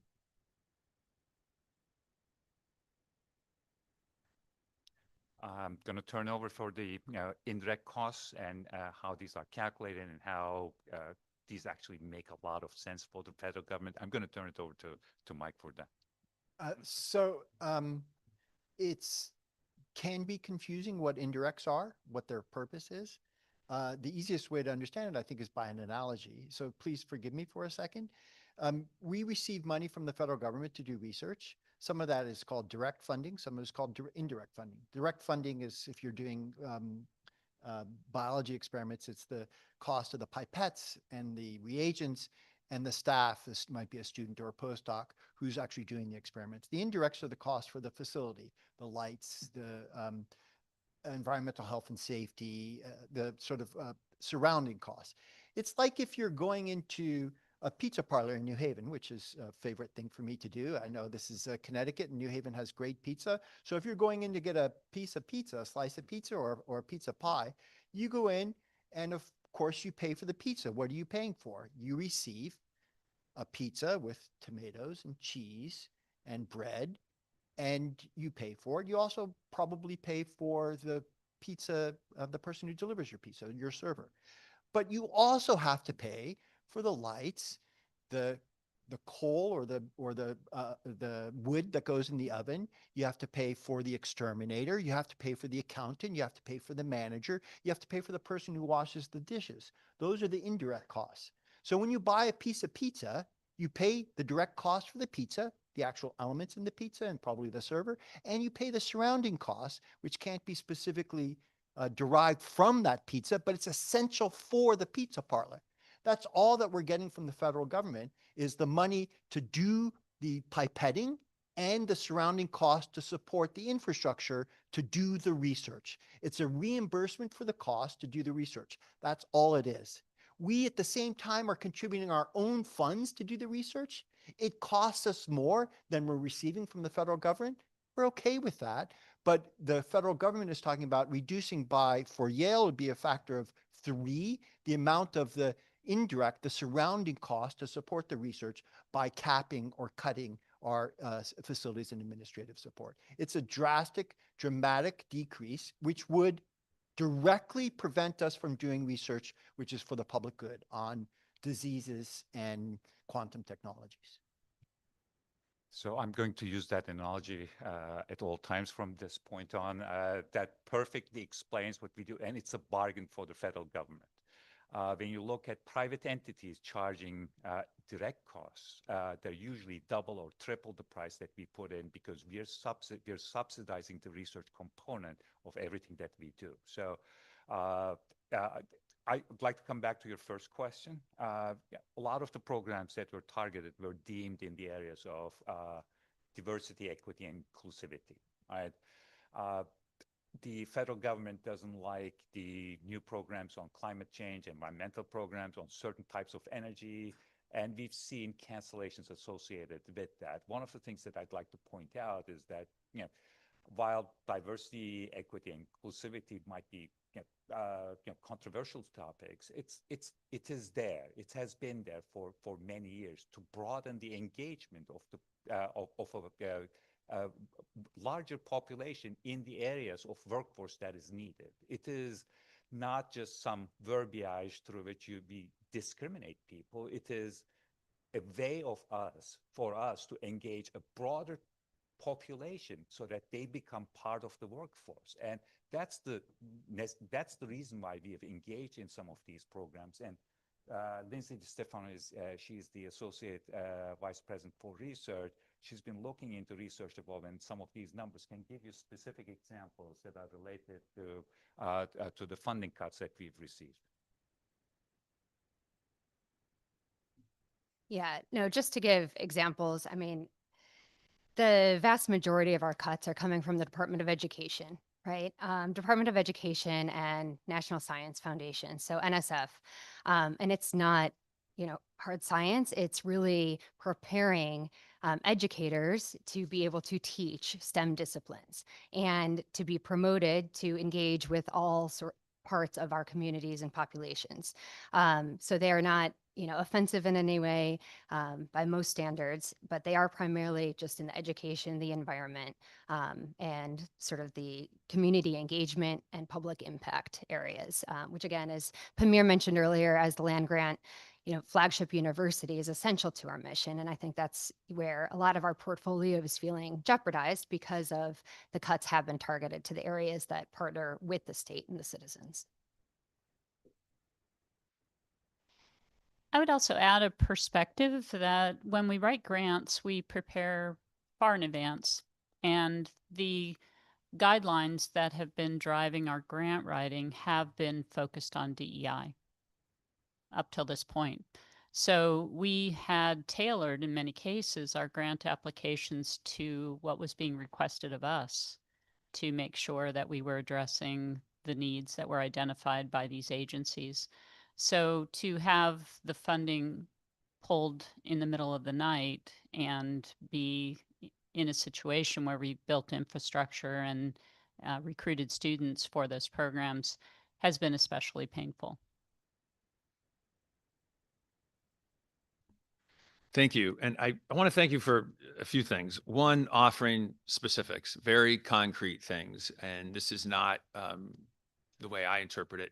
You saying, oh my gosh, the sky is falling, and talking about hypotheticals, talking about real cuts and real economic impact for the state of Connecticut. And I want to ask you a little bit more about that in just a second. The other thing I just want to thank you for is that in this political climate where we know that the presidential administration is vengeful, seeks retribution for whether it be law firms or universities, you name it, for figures that speak out and say, hey, wait a minute, here are real impacts from what you're doing, or criticize the administration. I mean, we've never seen anything like this from a presidential administration before, ever. And so for you all to, there's a lot at stake. I get it, for you to come here. And I feel like you're not pulling punches. You're not trying to hide from what's going on. And that's important because we need to know, right? As lawmakers, we need to know the impact, not only on your institution, but on the state of Connecticut, so we can then evaluate, right, the best response. So that leads me to the question is, what is the economic impact? You touched on this a little bit. I think it was $85 million of cuts for UConn research with about a $750 million impact. Is there a way to quantify that in terms of jobs? I mean, I represent West Hartford, Farmington, Burlington, and Bloomfield, so UConn Health is certainly, very important to me, but obviously the entire state as well. New Haven, we know what an important player UConn is. I'm sorry, Yale is to the to UConn as well. But I meant specifically Yale to the economy in central and southern Connecticut. So if you could try to quantify for us the impact of the cuts on jobs and economic growth for the state, that'd be very helpful. Yeah. And what do you think the state should do about it? You touched on what Massachusetts was doing in terms of a fund, that kind of thing. Maybe touch on that as well. So Thanks. it's difficult. I'll have to get back to you with projections about job numbers. I can give you projections about dollar values. So Yale has had hundreds of grants terminated, more than 100 grants terminated, tens of millions of dollars impacted. In the context of our broader research portfolio, it's modest impact, but it's significant impact. I think the projections for the future are much more dire, meaning that we have had significant cuts so far, but what is happening with respect to holding back grants and cutting the overall grant portfolio from the federal government, that has a future impact, which is now beginning to impact us.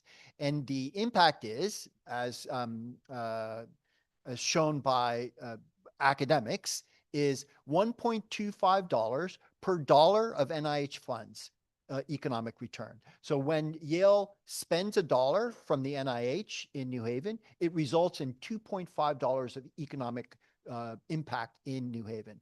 So we receive about $900 million annually from the federal government. About 600 million of that is from the NIH. So that's more than around $2 billion of impact annually from the 600 million that we received.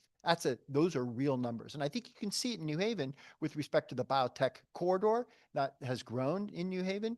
All of the startup companies and the larger companies like Alexion and AstraZeneca in New Haven, as a result of the discoveries that were made by our faculty, leading to the robust economic growth in biotech, which we're trying to also do in quantum technologies.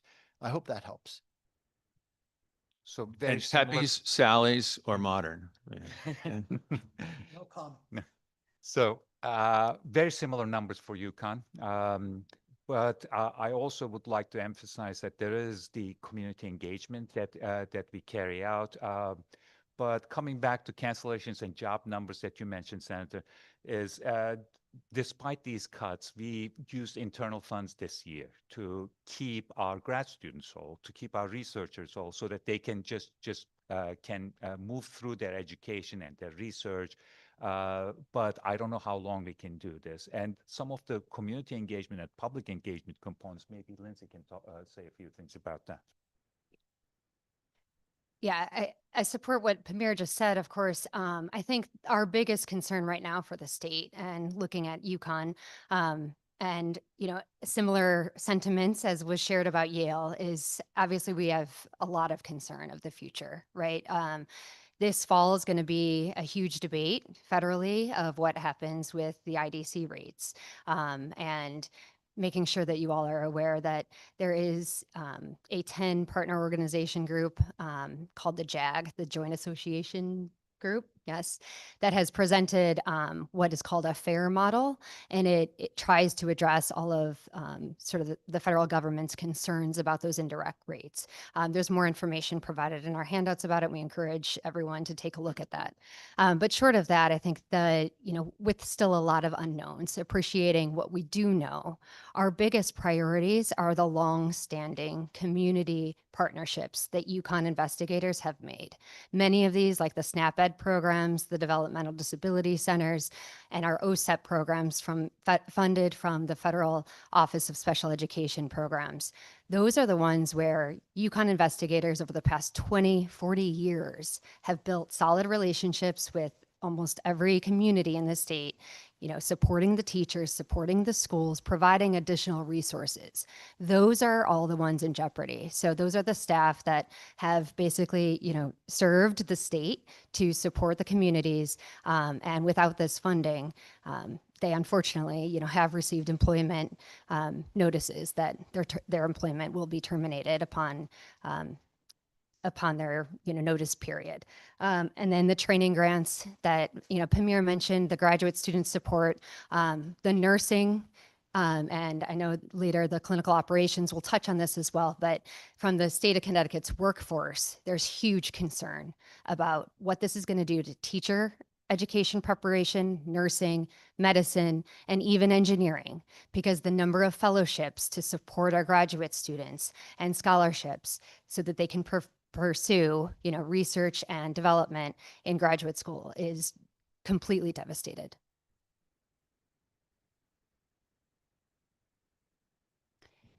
Within the CSCU system, our numbers are at a different scale in terms of the grants that we have actually lost, but very impactful.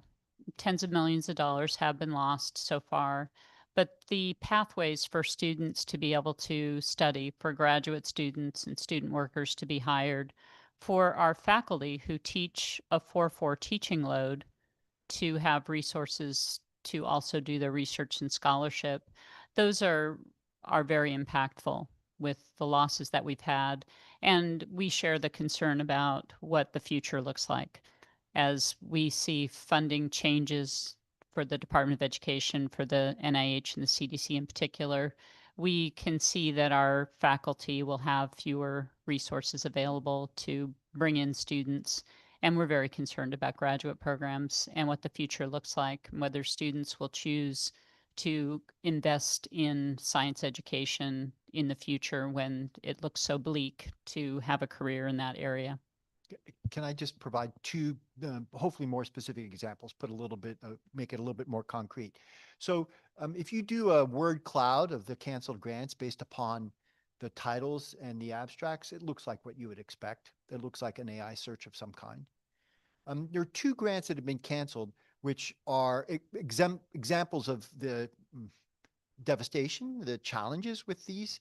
One was a grant to study malaria, the transmission of malaria and the origins of malaria in sub-Saharan Africa. This was a Yale grant to study malaria in Africa. We don't have much malaria in the United States right now, but you want to understand how it evolves and how it gets transmitted in order to prevent it from coming into the US. So that grant was canceled. It was deemed not appropriate. Hard to understand. Another grant that was canceled was actually a quantum technologies grant funded by the Department of Defense. It was a subaward to another university that had most of its grants canceled, but we received a significant cancellation because it was a collaboration between Yale and another university. That quantum technologies, quantum computing grant was canceled because of this chaos. It's quite challenging and disruptive. Just to add one more thing to it, Senator Slapp asked this. We're looking at, typically we take on 600 PhD students who are the main people working on these grants, pushing the boundaries of science and technology and implementation.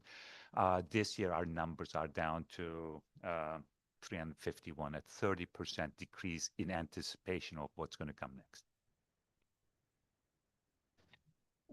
We're coming to the end of our allotted 45 minutes. We're still running about 15 minutes behind, but let me just say, with respect to a couple of your final comments, like we heard on the first panel, we talked pretty extensively about the impact of the loss of the Graduate Plus loan program to graduate students. When listening to you, I hear quite frequently that there's going to be a substantial impact, negative impact on graduate students as well.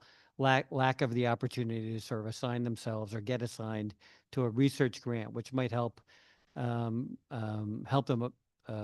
through the period of time that they're continuing their education at your institutions. And I guess those two things combined are something I really hadn't thought about before, but I appreciate you sort of raising that consistently through your remarks. Unless there are any further questions, I think that we will close this panel. Thank you very much for participating. And again, along with Senator Slapp and other members of the committee, I want to thank you for appearing before us. We appreciate your expertise, and you've helped us understand a little bit more what the risks are and impact will be of some of those changes at the federal level on our state. Thank you. And the next panel is on student welfare. If folks can coming up, Megan will give you a nameplate and we'll start as soon as you're assembled.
All right, we're going to resume if everybody's ready, and my co-chair will be back in just a moment. But why don't we resume, and we'll start with introductions, and if folks want to give a an initial minute or two on what they see impacts on kind of overall student welfare. So, we vision in this bucket, particular, changes to SNAP, Medicaid, et cetera. But there are things that we don't know, which is, maybe we don't have listed on here that we want to learn more about. So, it's a wide range here of topics that I think that could fall under student welfare.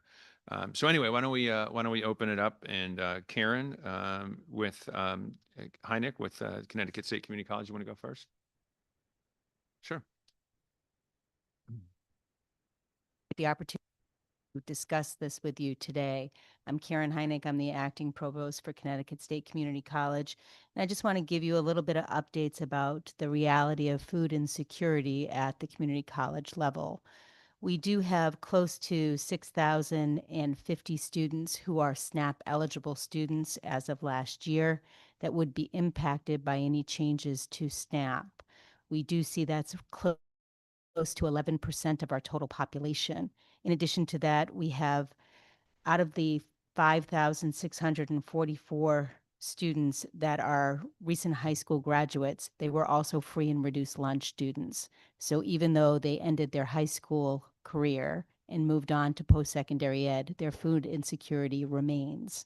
In addition to that, we have 1,482 students that are on WIC, obviously helping women who are pregnant or parenting with necessary food insecurity issues. CT State's very proud of the fact that we've had a longstanding partnership with the Department of Social Services, where we receive a $3.6 million grant that helps us to support the student scholarships for SNAP students and a number of our workforce education programs that are short-term. Those are things that include patient care technician, medical coding opportunities, opportunities to become an EMT, opportunities in welding and in manufacturing. And we also do have credit programs that are SNAP eligible. But it also pays for each one of our 12 campuses, our legacy campuses, to have a SNAP coordinator who provides that hands-on connection with students. So obviously, we're not 100% sure what will happen with federal changes and the impact to most of that funding going to the states to have to absorb. So that is one of the concerns that CT State has. As far as introductory comments on our students' welfare, we do want to let folks know that we have seen a 33% increase in our mental health utilization with our Timely Care program. I don't know if you're familiar with Timely Care, but that is our telehealth option. But over the last year, we have seen significant increases in that. And 76% of the Timely Care services are for mental health. You are probably aware that thanks in large part to Interim Chancellor Meduco, he did help provide funding at each one of our campuses to have at least one mental health counselor. And we are seeing that need continuing. In addition to that, we have seen a 17% increase in our care referrals. For us, a care referral is our crisis team that helps identify students who have basic needs that are not being met so that they can be referred to services, whether on campus or in the community, or behavioral interventions or threat assessments. So we are seeing that. In answer to your question about how are students feeling right now, and again, this is feelings, we have seen a heightened level of anxiety across many of our students in light of the current climate.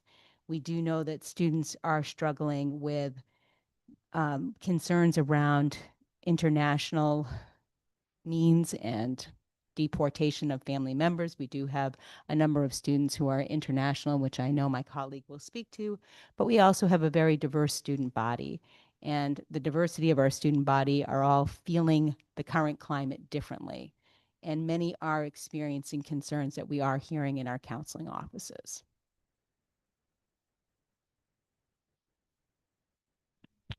I don't know. Go ahead. You want to add anything in terms, and you can certainly touch on one of the topics that I didn't mention at the beginning was certainly immigration changes, federal policy, and how that's impacting student welfare Sure. and attendance at campus. Sure.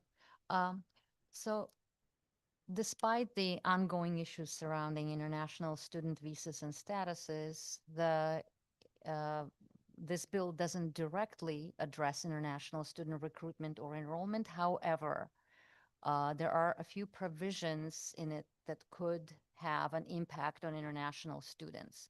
So the first one is that a new visa integrity fee was adopted and now is mandatory $250 visa integrity fee for non-immigrant visa applicants, where F1 visa is a part of that category, F1 student visa.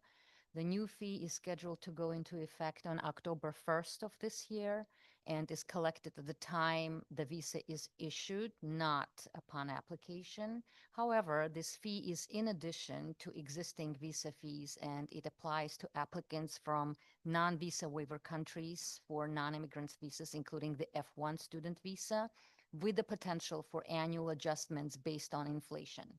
So the already existing fees are the CVIS fee, which is $350 for F1 students, and the processing fee for non-immigrant visas, including F1, which is currently $185.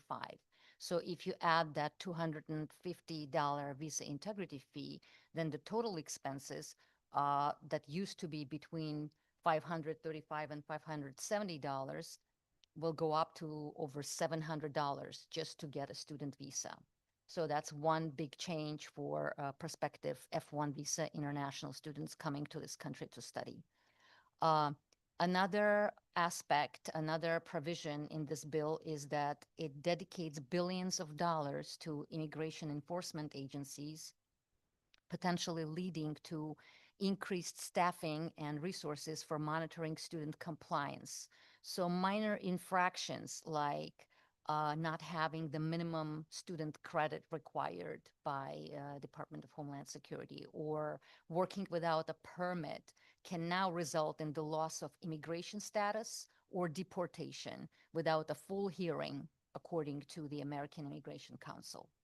So other proposals that have been approved outside this bill but related to it, proposals in the immigration policy or already approved changes in immigration policies include a few. For example, the duration of status elimination for F and J visa holders, which are both student visas.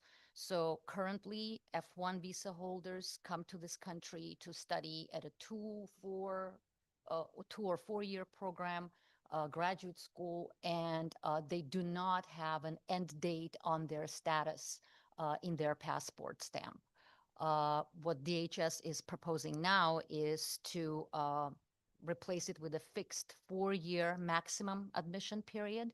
And for us, for CT State, we normally accept international students for 3 years because that's how long it typically takes them to complete an associate degree program.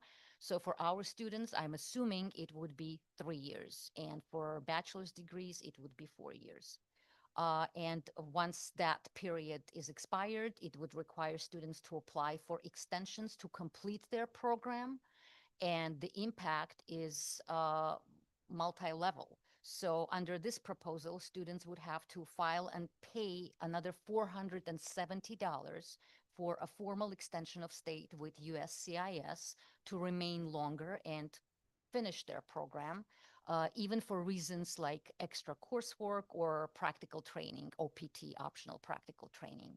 And the change would give federal agencies oversight over decisions that have long been the domain of academia in the past, or currently up to now, when our students need to extend their program, it's up to the school to decide whether it's a substantiated request. And if we see that the student needs to complete more coursework due to different reasons, maybe they changed their major, maybe they were on a medical leave, the reasons could be various. As long as it's a legitimate reason, we check it and we simply extend their program dates in CVIS, which is the SEVP database where we use to monitor all F1 international students. So now it's going to be out of the school's hands, and those decisions will be made by USCIS.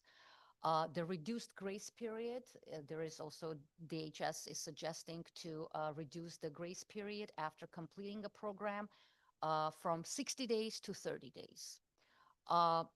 There will be some restrictions on program changes. So this rule would make it more difficult or even impossible for students to change academic programs, majors, or degree levels, particularly at the graduate level. So right now, if you completed a bachelor's degree and if you want to sort of move backwards and go into a completely different field and complete an associate degree, you're allowed to do so. Under this new rule, you wouldn't be able to go backwards. You wouldn't even be able to start another bachelor's program. It would have to be linear, only moving upwards from associates to bachelor's, master's to PhD. So the institutional impact, if this elimination of duration of status rule is finalized as proposed, will be quite significant. Schools might anticipate increased student confusion, increased international office workload. As a DSO, designated school official, if now I'm spending, let's say, 4 hours on an international student's application and then advising in the first semester or any other services that I need to provide, that number would probably triple at least. The schools will experience training and adaptation costs for DSOs because we would need to be trained on all the new rules and regulations. It's going to take money and time. There will be higher costs and delays for students like filing fees, biometrics, possible interviews, possible legal representation, potential enrollment and research impacts, possible increase in institutional legal liability because right now, when students apply for submit any application to USCIS, the school doesn't have any liability. It's the student's personal application. Under this new rule, as an international student advisor, I would have to endorse that application to extend the visa status, which would basically mean liability for the school. If there is anything wrong, if USCIS doesn't like something about that application, the school is involved. It's not just the student. And the bill does propose some impact on postgraduate opportunities. Changes are expected for OPT and STEM OPT extensions. So associate degree holders can do OPT, optional practical training, for 12 months. Our students at CT State are not eligible for extensions. However, higher level graduates, bachelor's, master's, they can do more than 1 year and they can apply for extensions, especially for STEM extensions. While STEM OPT was upheld in recent court ruling, further regulatory action is possible, creating uncertainty for students who rely on this pathway. And there are a lot of implications if this rule is adopted. There is increased scrutiny. This bill and related rules involve more extensive vetting and scrutiny for student visas, including for work authorization and post-graduation opportunities. There is a risk of unlawful presence. If they reinstate that rule, then now students could be penalized if they fall out of status. It will make it easier to unknowingly violate their terms and face potential future reentry bars. So these are just to name a few. And of course, these changes are happening because the government is focused on security, and these changes are a part of a broader security-focused immigration policy agenda aimed at reducing visa misuse and ensuring students complete their programs. But the results could be that it will discourage enrollment. This increased uncertainty, tighter restrictions, and hostile rhetoric create a chilling effect, leading prospective international students to seek opportunities in other countries, and they have already been doing that. Right. Thank you for your comments, and we may have some follow-up questions. Okay. I want to make sure we give Nathan a Sure. chance here to jump in. It sounds like at very at the very least, it is a massive bureaucratic headache for the students and the school, and with the potential of really having a chilling effect on on more international students. One thing I think it's just important for folks who, obviously people in this room, many of already know this, but people who are watching, is that international students are not eligible for government financial aid. And in fact, they oftentimes subsidize or help to subsidize the cost of attendance for domestic students here. So if we lose a lot of international students, and we've seen that happening across the country, and we're going to ask Nathan and the rest of the panelists here what they're seeing on their campuses, but that could impact, at least what I've been reading, could impact the cost of tuition for Connecticut students at Connecticut colleges. So Nathan, why don't we start there, and then you can take it, and then we'll hand off to your colleagues. Yeah, absolutely. And thank you again, Senator Slapp, Representative Haddad, and Representative Bronco, and the entire committee, for those online or in the room. So I'll pick up on the international student issue, and that certainly is the case. I would just suggest that all students at the University of Connecticut, regardless of their status, are eligible for merit scholarships, and that's something that I may want to touch upon as it relates to potential proposals around undocumented students and others with tuition eligibility and state tuition eligibility, and institutional financial aid for those at-risk student populations. With regard to our international students, we have seen a decline. I'm not going to go over all the statistics. I shared some of that information in the slides and the information that we provided you. I'll just give you an anecdote about a student that I met while I was on my trip recently to China to recruit more students to the university. A current UConn student, or I should say former one, showed up at the hotel to plead with me to try to assist him in getting a visa back. He had one class left at the University of Connecticut to actually graduate, and his mother was with him as well. We worked really diligently to try and get that student's visa reinstated such that the student could come back to no avail to finish their degree. And so now again, we have a student who has invested a lot of time and money into their degree and course of study at the university with no degree. And what ultimately ended up happening is that the students started during the pandemic, encountered problems because of all the isolation and things during their time here. These are real stories, real people, real students that are being negatively impacted by some of these policy decisions and preventing them from meeting their goals. With regard to some of the other initiatives that you've listed here, certainly there's the negative consequence to students' eligibility for SNAP benefits, Medicaid benefits, negative impacts associated with the immigration policies, as we've talked about, potential negative consequences for Hispanic serving institution status for Waterbury and Stanford campuses, or future for the Hartford campus, perhaps Annapese. Eligibility that could directly and negatively impact program eligibility and academic and student life support for students that are benefiting from those multiple year grants. On the Medicaid side, just as an example, the state, you all had stepped in to encourage us to create regional student health and wellness services. And in that case, we're now doing so and providing nurse navigator options, referring students out. Well, if they're not eligible for Medicaid benefits, what good does that do? Right? If we're going to refer them to another healthcare professional and they're not actually able to get the care that they need.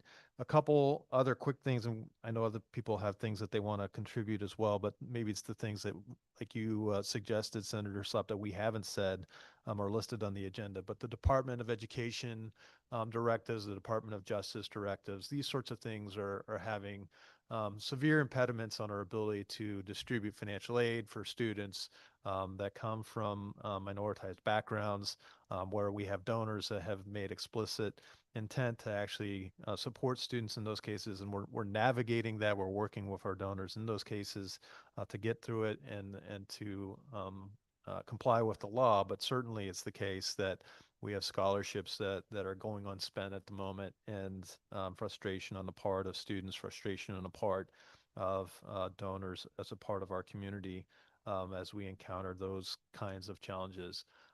At the end of the day, we're trying to do our best to support our students, to put them at the center of all that we do. And some of these things are making that very challenging. We're spending a lot of time at the university to try and make sure we're in compliance with the law, but certainly it's a grand challenge for us.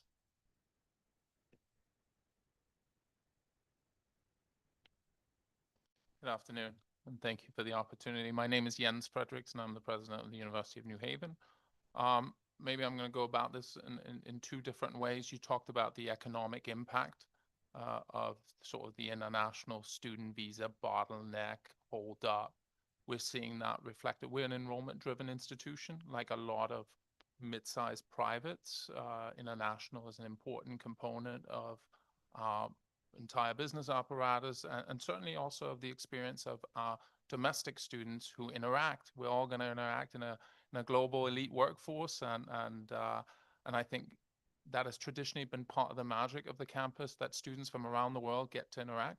And we're seeing in many instances, I mean, on our campus, I think it's 70% down, applications are down, but even as you get through visa processes and you just think about the sheer magnitude of the investment to institutions from these international students. Yes, they are eligible for merit awards, but in part, this is what's characterized the sort of elite nature of American higher education around economic development, job opportunity, innovation and development. And in some ways, we have dramatically complicated that, and that's creating a level of scar tissue in the individual markets where you're seeing both applications down and these anecdotal stories where we've been on various different webinars, and there is a real sort of concern about, is this a lasting paradigm shift around what American higher education represents to the globe, where people come to seek opportunities? And again, the way in which our domestic students benefit from this immersive experience.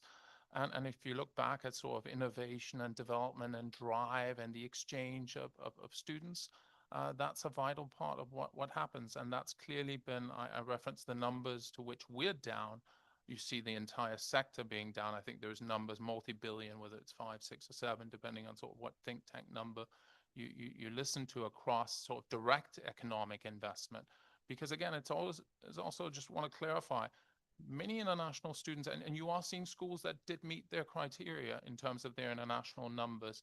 I can certainly speak for the University of New Haven in terms of our international student body, our students who take loans back home and pursue this and really invest for school. That's, I mean, I would say we're a private university with a public mission, and that mission is global in terms of what does it look like to create brighter futures from an economic development, from a job standpoint. This is really created beyond what the pressures that it creates on enrollment-driven institutions. There's a larger paradigmatic conversation here that's happening. And I think unless I understand the security concerns, but unless we want to really, because you're seeing, for example, let's take an example of Indian students are now seeking education in Germany or in Australia. I think if we're not thoughtful about this, has characterized our extraordinary economy, our extraordinary educational system in this state in particular, where we sort of thrive on human capital 2.0, there's the aging demographics. We know robotics and AI are coming, and many of these things are going to come in the form of students who are coming here to learn and be a part of community, and it elevates everyone and the thought leadership. And I think we have to be very mindful that this is it's a turbulent climate, both sort of on college campuses. I heard the concerns, and we see some of the same, but it also is for international students. They're taking their dream and coming here to hopefully pursue, and in some instances, I mean, we can all reference examples of ones that have gone on to sort of dramatically transform the entire landscape. I think what we're seeing is the pressures that it puts on institutions' sheer existence. I mean, Forbes put out a very nice article that had sort of existential threats, which institutions are most reliant on international students. But also to clarify again, and I do want to, the socioeconomics of the students that are currently not making it through this process are students who still contribute invaluable both investment, but also human capital to this entire ecosystem. And so we're seeing it hurts the institution, but I think the ramifications are far, far larger in terms of the multiplier effects of economic development, job creation, thought leadership, innovation, and development. And I certainly hope we get this sorted out in a way that is thoughtful, that allows that paradigm to continue. So thank you. Sorry, I'd be remiss if I didn't thank the committee for the extraordinary for a school like ours, Roberta Willis funding that is for a school that services 45% Pell eligible students and 40% first gen. This is transformative, so thank you. Sorry. Hello, thank you for having me back for the second committee. Sandra Bulmer from Southern Connecticut State University, interim president. I want to echo what Dr. Hennick said about our students at CT State, community colleges, and our 4 state universities. The bigger economic challenges in our state and in our communities, they bring to the college campus. So whether it is food insecurity, needing to be on Medicaid for their health insurance coverage, needing access to mental health services, we really reflect whatever is being experienced out there at the community level, and those costs transfer to us. So if we do in fact see changes to Husky in the state of Connecticut and to SNAP benefits, it will dramatically impact our students. We estimate right now that about 2,000 of our students are getting Medicaid, are using Medicaid coverage. And the latest data from Data Haven, who we rely on very heavily to provide us really good community level data in the state of Connecticut, has given us estimates about who will lose those benefits with the work requirements. And we're looking at about 500 students if we just look at the averages for the state. But we really believe our students are disproportionately going to be affected by the work requirements because they are students and their ability to work is really going to be impaired in order to meet those requirements. For SNAP, we do, basic student needs surveys with our students on a regular basis. And our 23-24 student survey indicated that 1 in 5 of our students experience food insecurity. So we have a food pantry on campus. Most of our campuses do now. And many of our students, we guide them. We actually assist them with a team of social work students with getting on SNAP benefits and getting on Medicaid benefits so that our students can have access to services that they're eligible for. We believe that, in the state of Connecticut, it's estimated between 1 and 200,000 people will lose their SNAP benefits, and that's going to cost about $180 million. But we really believe that this is going to impact our students in ways that will translate into us needing to provide those services to our students right there on campus in order to keep them healthy, keep them able to come to school and pay for their tuition and fees. So I could talk about DACA students, but I'm going to actually choose not to because that is a real concern for those students that they're very uncomfortable right now. And the changes and everything that's going on in the world is really quite concerning. It's not just the ability to come to school. It's the ability to do something like get an internship because your hospital requires different documentation now, or to participate in intramurals because you have to show proof of health insurance coverage in order to do so. So, there is a lot of impact with international, with DACA students, with all of our students who are having economic challenges. So thank you for having this hearing today. Thank you for those remarks. I wanted to ask specifically about the interplay between SNAP and your SNAP ENT programs, and just to see if you've thought about what you think the impact of the SNAP reductions will be on students who participate in those particular sorts of programs.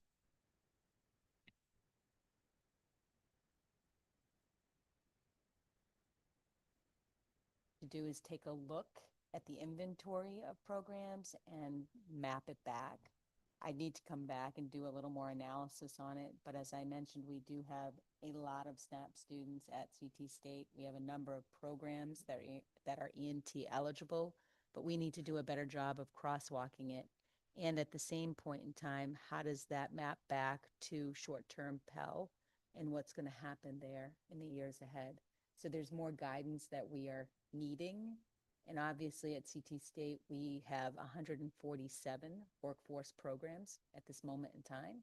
The guidance right now is between 150 to 600 hours. We have to go back and map everything back to hours for short-term Pell in a quick and short order. And then how does that map back to what would have been SNAP ENT eligible? Thank you for that response. The other thing I wanted to ask about was, I was just recently reading an article about how there's a lawsuit challenging the validity of designating some institutions as Hispanic serving institutions. I imagine there are other such designations, but it looks like that designation and the accompanying resources might be at risk. I don't, can you folks let me know how many of those institutions in Connecticut currently have that designation? And if that designation were to disappear, what sort of loss of funding would we experience in Connecticut? Yeah, oh, go ahead. I was going to say at CT State, 6 of our campuses are currently HSI designated. It's a substantial amount of money for us. It's positions, it's programming, it's important for us. Similarly, we have 2 of our campuses, Waterbury and Stanford, that are eligible, and it's likely that Hartford would reach eligibility status in the very near future. They're on track to do so. We're in year 3 of a 5-year grant of about $3 million that supports staff and programs for students at the campus. And so if that were to all of a sudden go away, obviously we have people that are being paid with that money, some grants to students with those dollars. So if that's in jeopardy, it would have a direct and negative impact to the University of Connecticut.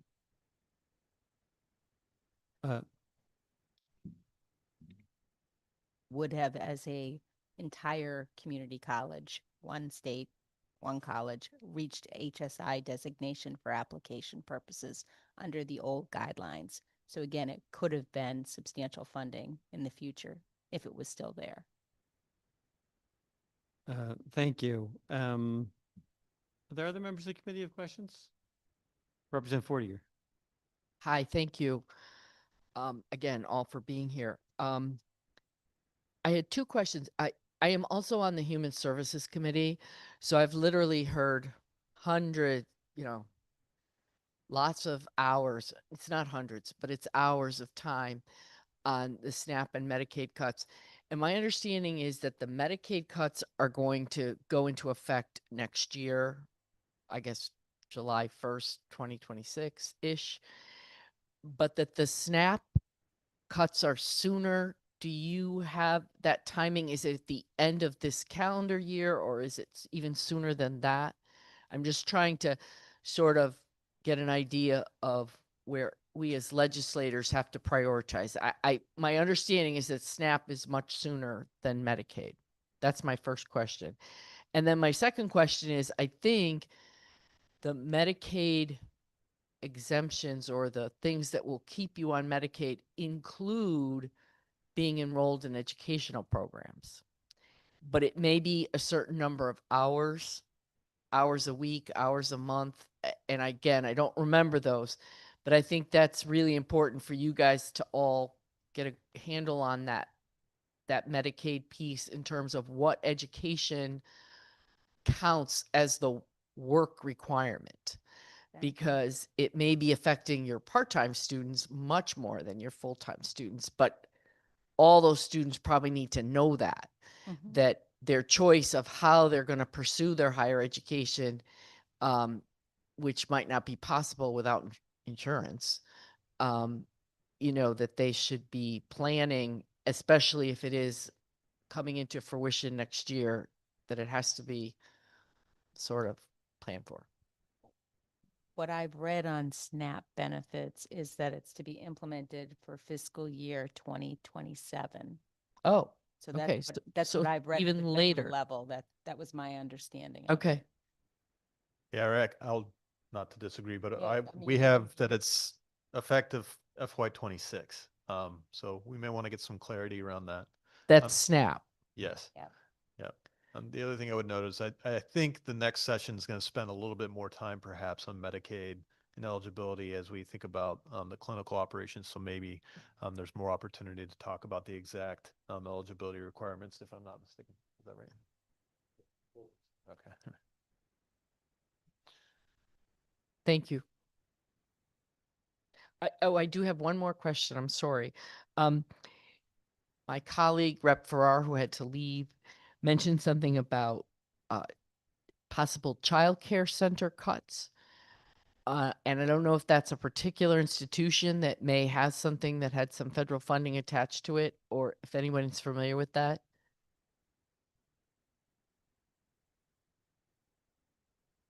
Of CT State, we do have 7 lab schools that we are funded predominantly through our partnership with the Office of Early Childhood Ed. Okay, so that's I'm not state aware funding. that's state funding. I'm not aware of a federal cut to funding for those. Okay, thank you. These state universities have had access to Department of Education funding to start childcare centers, and that funding is no longer available. So those are at risk of elimination. Most of the funding that we received from OEC was previous ARPA money. So it's the timing of it. That's helpful to you. Thank you. Are there any additional questions by members of the committee? I'm looking online and in the room, and I don't see any. So thank you very much for your participation. We appreciate your expertise. The last panel, as was just referenced, is from our medical institution related higher ed institutions. Talk about the impact of some of the federal changes on them as particularly different sorts of institutions. And so we'll ask our two panelists, or our panelists to more than two, I guess, our panelists to approach, and we'll start as soon as they're settled.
Okay, so I'm going to welcome our final panel of the day.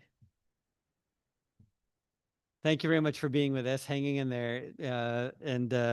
We appreciate that this is sort of a little bit different. This isn't more, this panel will not be about a sort of the traditional higher ed involvement, but nonetheless a very important part of our higher ed system around medical schools. And I thought this would make sense to do this as a separate panel because the Medicaid cuts will have, I think, probably a pretty significant impact on your operations, and hopefully, well, we'll hear from you about what impact that will have on your medical school operations as well.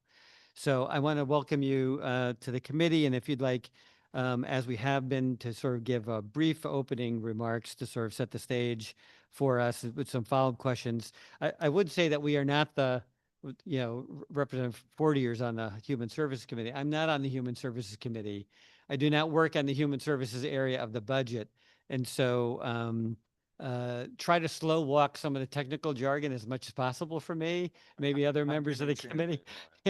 That would be helpful. And I'll sort of ask you to introduce yourselves, and then we'll proceed with some follow-up questions.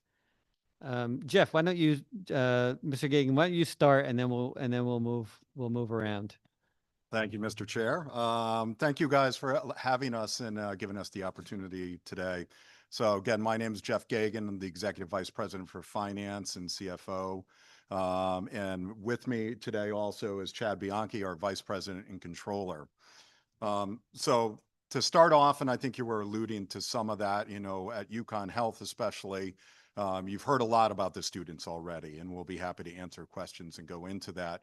But we do have, our medical and our dental students that we have been following this closely and working with Nathan and the rest of our team at UConn to ensure that we stay on top of the items that might be affecting them, including all up into their total cost of their education will now almost likely be to increase due to things that we move forward. Additionally, like everybody else, and I think on the clinical side, we are preparing for what is this going to do to our clinics, our hospital, and how are we going to look at that, moving forward. That's a preparation just like anything else. Every year we have changes in payments and methodologies and items, but this is going to be a huge difference.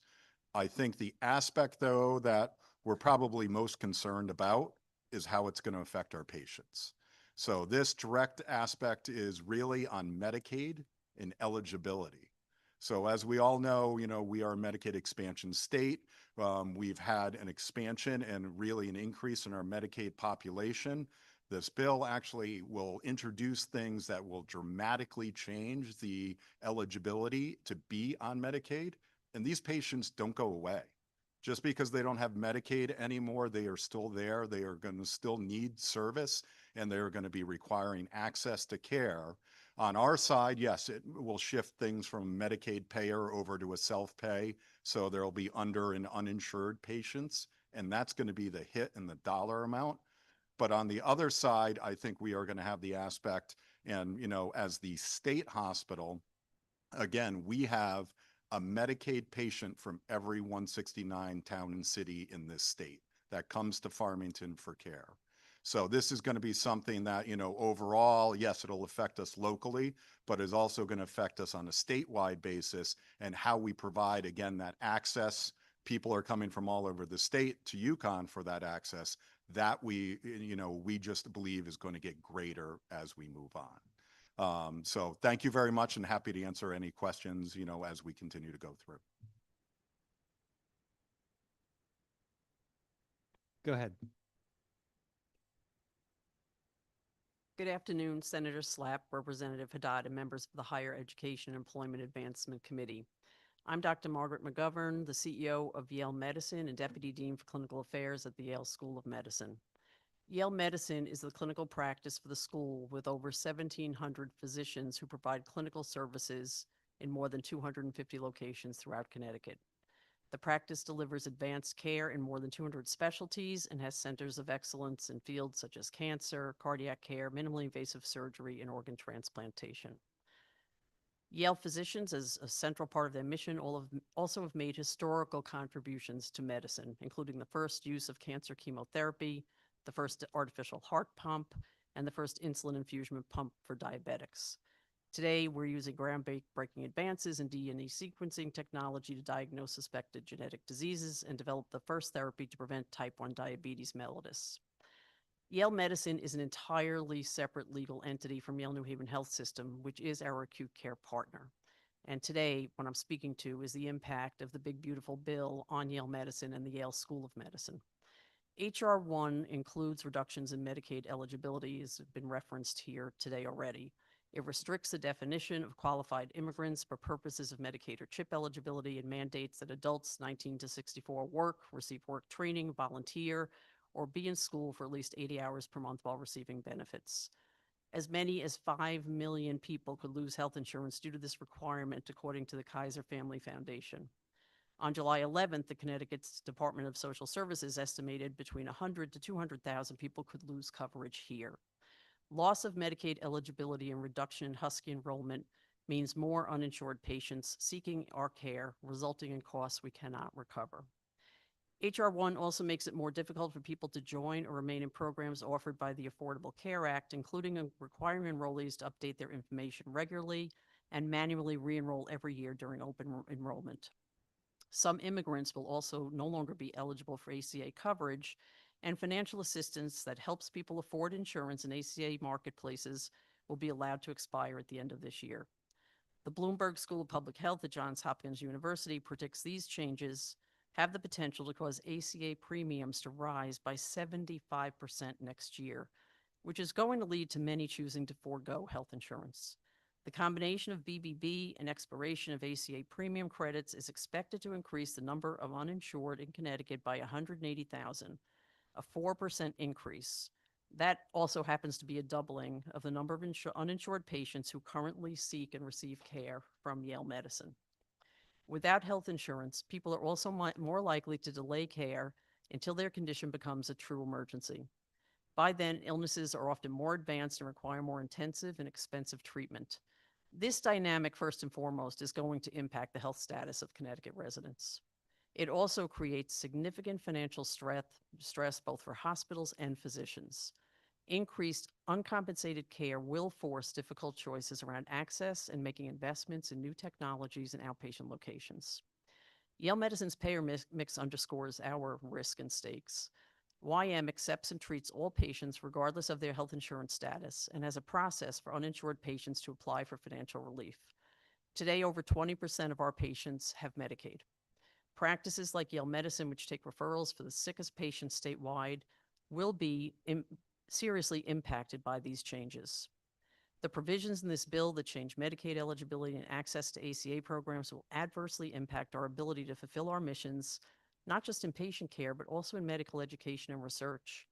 In addition, the elimination of the Grad Plus loan program through H.R. 1 removes a critical source of financing for Yale School of Medicine students. Without this support, sustaining a strong, diverse, and well-prepared physician workforce to meet the needs of our communities will be far more difficult. Today, YM faculty provide outpatient services to more than 1.6 million patients and oversee the medical education of nearly 500 MD students, 250 physician assistant students, and nearly 1,000 residents and fellows within Yale New Haven Health System. It's notable from a workforce perspective that 25% of the Yale School of Medicine graduates pursue their residency training in Connecticut, and 20% of the attending medical staff at Yale New Haven Hospital completed all or part of their training in a Yale program. Our clinical faculty design and conduct cutting-edge clinical trials and drive innovation in basic and translational science. All of our missions are at risk with the provisions of the Big Beautiful Bill. Thank you.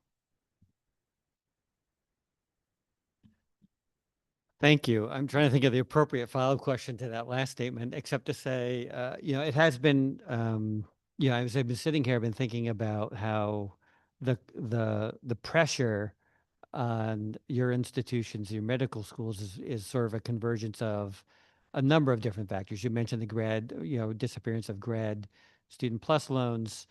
A couple of years ago, we were working on a student loan bill, and they had a couple of students or former students, medical doctors in my office, and they said that combined, they had over $1 million of student debt, and we're essentially sort of pleading for some relief. In addition to the restriction on new loans or the caps on loans that are going to be implemented, we see greater and greater restrictions on public service loan forgiveness programs at the federal level, et cetera, et cetera. Additionally, loss of medical differences in the Medicaid population who will be eligible will increase your uninsured compensation pool, right? The amount of uncompensated care that you'll provide. And there's also the research dollars that, flow into your institutions as well, because, so much of the work that's done both at Yale and at UConn is health related. So it seems like you're at the convergence of a lot of different pinch points.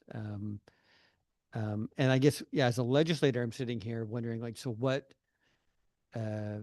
kinds of things do you think that we should be thinking about doing in order to help you through this change?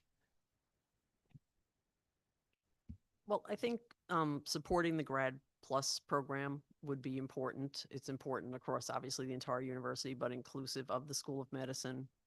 I've heard it referenced earlier today here as well, looking at the Massachusetts Higher Education Emergency Relief Fund to increase funding for medical research. The way the budgeting works in the School of Medicine, the research mission and the education mission require investment. It's not self-sustaining or supporting from tuition or the research funding dollars. And part of that incremental support comes from the clinical revenues generated by the physicians who practice medicine. So any impact to that source of funding trickles through all of these missions. So it really is a collective of using all our resources. And, I think you stated it very well. We're sort of being buffered on all sides by so many challenges to the academic medical model. And how we will get through that, I think, is going to require strong partnership with state government, other entities and foundations that we're looking to help support our missions. But these are, absolutely seriously challenging times for our missions. And I would agree. One item, and just to kind of bring that also together, is the students are doing the same thing that we're doing. They're taking on this debt and they're realizing, the aspect of what their future is to be. This is just going to push more students away from primary care towards the specialties. When the students look at that in a time when we are trying to support the growth in, a primary care, especially in our state, to actually educate them, but also to keep them in our residency, our training, and then to keep them practicing in our state moving forward. So I think that's also a focus on how do we, promote that and actually support in some ways for scholarships or other ways to support the students on that. And especially in the underserved areas for that, as it goes forward. One of those main goals is to do that education, but also to have that diverse population of the students also not only into specialties and surgeries, but also into primary care areas. I'm just wondering, how do you begin to sketch out your future? Do you, are you making projections for the future and trying to figure out how to calculate or what to anticipate? You said, folks are saying next fiscal year for Medicaid changes. First, I'll ask that question. Are the Medicaid changes in fact implemented for next fiscal year? Yes, the majority that will affect us directly will be next fiscal year. And how do you begin to sketch out what the combined impact is of all of these changes to know how to put together a budget? My understanding of the budget process, especially for state agencies, is that you may have already been asked by the Office of Policy Management and others to sort of begin to sort of sketch out what your budget would look like so that they can make smart decisions about what the governor would propose at the beginning of the year and that we will pass later in the year. And so how do we, what is your process and how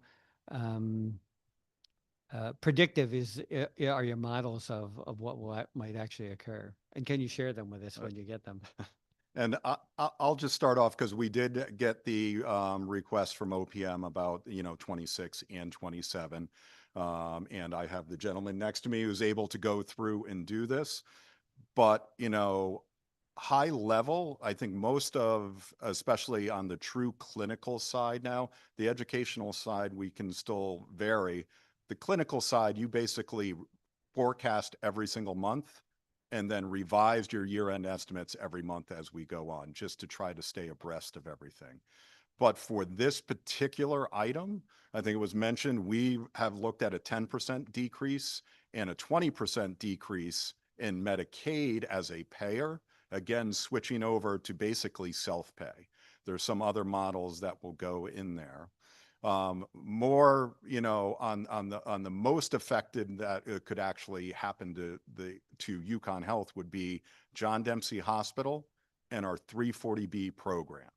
So that's the federal program where we get to purchase pharmaceuticals at a discounted price, sometimes a severely discounted price on there. We meet that because of our federal forms that we actually file with CMS. Part of a calculation is our Medicaid inpatient days. So those days qualify hospitals to get this substantial decrease in pharmaceutical pricing for certain patients that the hospital has. Well, if our Medicaid patients are going down, regardless of the effect of it, that's going to flow over to the hospital. Our inpatient days will go down, and it will put that at risk. So for, you know, for John Dempsey Hospital, if we lose 20% and we happen to lose our qualification for 340B, we have a high estimate of $138 million that it could affect next year's, you know, clinical enterprise for UConn Health.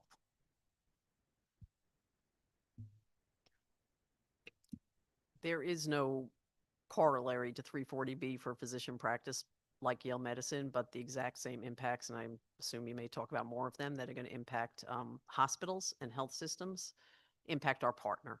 And we are true partners with Yale New Haven Health. So when they suffer, you know, a financial hit, it impacts our ability to collectively grow our programs, make investments, et cetera. We too are modeling out the impact of the Medicaid and the increase in uninsured patients to the financials for Yale Medicine. And, you know, we run scenarios and we build that into our budget process and we have our action plan. But, you know, we've been doing that work for the past 2 years already because of supply chain increases in labor expense, et cetera. So this is really, I think, pressing organizations to find new opportunities for efficiencies, to resume, you know, reduce administrative overhead. We've done a lot of this work. I'm sure you have as well. So it's really getting even more creative about how we, you know, emerge from this. But it's a serious financial impact for any big physician group. Thanks. I just wanted to follow up. One note and then a question for Chad. Maybe you want to jump in, or Jeff, and then Margaret. But first, the note just about people who are for people who are watching this at home, and they hear, oh, work requirement for Medicaid. That sounds reasonable, whatever. And on, you know, the face of it, parts of it might be, but the savings are derived in part from people who are eligible, not staying on Medicaid, right? I just think that's important for people to know. In other words, the anti-Doge of that process, right, it's purposefully been made much more, let's say, rigorous or complicated, right? And I think it's a 6 months. Is that right? Every 6 months, people have to kind of recertify. So the calculation is that it only kind of works in terms of the budget savings being achieved if people who should be on Medicaid are kicked off of Medicaid. So I just think that's an important note for people who are paying attention to this. It sounds like, and I don't want to put words in your mouth, Jeff and Chad, but most likely you all, UConn Health, will be coming to the legislature as early as February asking for more money because of the impacts of this bill. I don't expect you to, you know, slide a note across the table here and, you know, with a number and right on it. But if just correct me if that's wrong, but because I do think, you know, that it's important for us to know, like, tangibly, like, what are the results? Like, what are we dealing with? It's not rhetoric. It's not, you know, the sky is falling hyperbole. It's real and it's happening now. And we are going to be faced with this. You all are, most importantly, patients, but we're going to have to be faced with some tough budget decisions as a result of this. It sounds like in February. And then, Margaret, my question for you is if you could just touch on when folks come to the ED at Yale, look, and you know, and it's uncompensated care, right? How does that translate? How does that impact everybody else's health insurance premiums? Because we know that there's a nexus there, and I think that's important for people to know. But why don't, if it's okay, why don't we start with Jeff and Chad in terms of what's the new ask next year for us? So we'll not ask for the official dollar amount, but I find it hard to believe that we are not going to come with that. To your first statement, that's really going to be the crux of this whole calculation. If there are people on Medicaid that really have another way to insure themselves and shouldn't be on there and go, then you're just moving them from one bucket to another, as far as, you know, even if they go to the ACA or if they have a commercial payer that will actually do that, that's already, you know, kind of in where we go from day to day. What we're bracing for, though, is a big change from Medicaid to this no insurance. So at that point in time, when you go from, you know, a payer bucket to basically uninsured, the same amount of dollars we have for our uninsured payments patients today are going to be the same for tomorrow. So as we move forward, that's where that bucket is really going to fall. So again, I think we've done our estimates on 10% and then 20% for those overall changes. But it will also, you know, again, this is not going to be a light switch. So we're going to start to see changes in the Medicaid population, which will start with the physician practice. That'll start to change what we see in the Medicaid population in self-pay and the ED, which will then finally go down to what we see for inpatients and actually admits in the hospital. And I think my colleague here mentioned the delay of care is probably one of those things that we might not see for a year, but we're setting ourselves up for more failure today and starting next year by people saying, well, I'm just going to delay care because I'm no longer have access to my doc that I used to have before. So Chad, I don't know, Chad, do you have, if you want to just give the quick 10% and 20%? Well, we've mixed the numbers have the 10 and 20% in our slides, but also there are other impacts from federal actions. There's some pharmacy negotiations on drug prices. So that's going to impact us as well, because when those come through, we won't be able to charge as much because there'll be federal caps on what we can do for the 10 highest drug charges that they're working on. But overall, without the 340B, we were looking at somewhere around 18 to 21 million, you know, on the low end. And then going up from there, from 10% on to 20%, you can almost double some of that. So the numbers get big quite quick. Again, the 340B, as Jeff mentioned, that's a critical piece for us. And losing the population, obviously, as Jeff mentioned, goes through the calculation. I just wanted to take a second. When we talk about the people that have lost their insurance and delayed care, there's a number of secondary downstream impacts that come through with that. So they delay care and then they wind up in your urgent cares, they wind up in your EDs. Those are higher cost provider areas. So those are going to be more expensive to treat your patients. Those patients are sicker, as we said.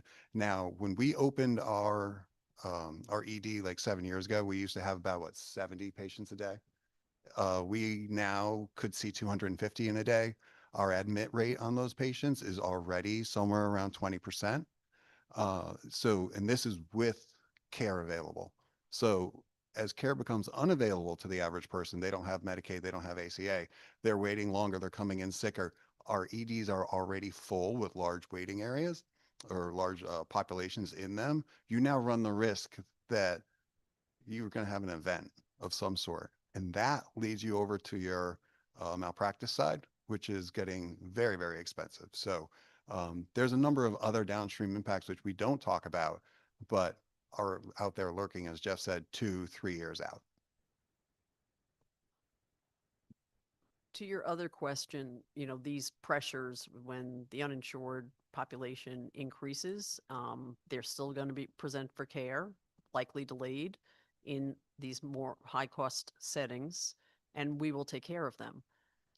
That does put pressure on everybody to try to increase the rates they get from their other payer contracts. So that's the trickle down effect to this costing everyone more who is insured, assuming you can secure those higher rates, which has its own challenges, frankly. So this will have a trickle through effect through the entire healthcare system. And I think, and we've mentioned it several times, just really recognizing and putting front and center the impact that this is going to have on people's health status is going to be significant. And it will be more costly care. It will not be delivered timely. And patients, it's not hyperbole to say, people will die.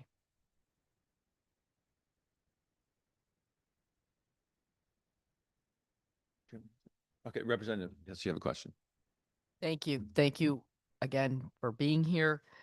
One of you mentioned the ending of the subsidies for the Affordable Care Act or the exchanges.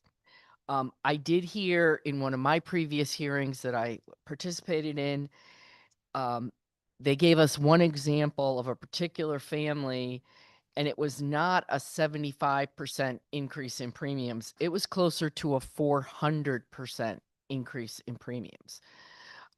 In this particular case, it was a family of four that was paying about $900 a month for a plan now, and it would be over $4,000 a month when the subsidies end. And what we took from that is that, a family will go uninsured. And again, this is somebody on the exchange who's employed and just simply doesn't have employer sponsored insurance. They're, an independent contractor or an entrepreneur. They're in the type of employment that does not provide insurance. This particular family was living in Fairfield County, which means their expenses are even more than mine and the folks on this panel right now. So I just want to make that important point that I think we can't underestimate that loss of those subsidies to our overall health system, because it's, Medicaid is one thing. That is another second big problem. There may not be as many families in Connecticut that's going to impact, but it's definitely going to have the same effects of prolonging, putting off getting care that you need, and it ending up in much more serious, much more expensive care that's needed in the end. And the second issue I want to ask about is cancer care in particular. I was listening to a radio program the other day, and I think it was actually some folks from the Smilo Cancer Center talking about their concern about the healthy working person who is employed and has insurance through their employer, and now they have cancer and they're going through chemo, and over a period of months or years they can no longer work, and they therefore fall off their employer sponsored insurance and often go to Medicaid. And in what we're hearing with this bill is that you need to work or volunteer and go to school, and someone undergoing chemo certainly can't do those things to fulfill that requirement to be on Medicaid, and yet their treatment is, unaffordable to most people. So have you factored that in, thought about that, gotten any guidance from our federal partners on that issue? So first off, I think we just want to say, yes, I agree with you 100% on both points. And that's, probably the affordable care plans that we have, and for not even all, payers actually participate in the market. We have very few. They're getting more expensive every year, even without taking this away. So now it's going to be at a breaking point, I'm thinking, for both the patients and the few insurers we have offering those plans as we move forward. Second, your example with the, all cancer centers are probably going to be facing something similar as we continue to move forward. each individual case, of course, is very different on how it is actually handled. Having insurance when you start cancer care and the continuation of care will vary by plans and what they do have. So there are a lot of different, scenarios that are basically in that one example that you present. But overall, that is the opportunity or the fear that we're thinking we are trying to build into our modeling. We saw a little bit of this with COVID. When COVID slowed down, we had a lot of people that were, stopping or, slowing down their regular screenings and items like that. So it kind of ticked up. But we've not had anything to the extent that we are forecasting for the change in insurance driving, patient outcomes or driving the patient themselves on what they are going to consider for their care. So yeah, the thing is, it's different payer by payer, but as we negotiate with payers and as we look across the field and as we actually work with DSS and our partners here in the state that run the program, those are some of the type of the items that we need to, actually have those deeper discussions with, and how can we do, especially for, events of care that last, as you said, sometimes could be over a year. Those are outlier cases that should be handled separately than a day-to-day running a normal business for it.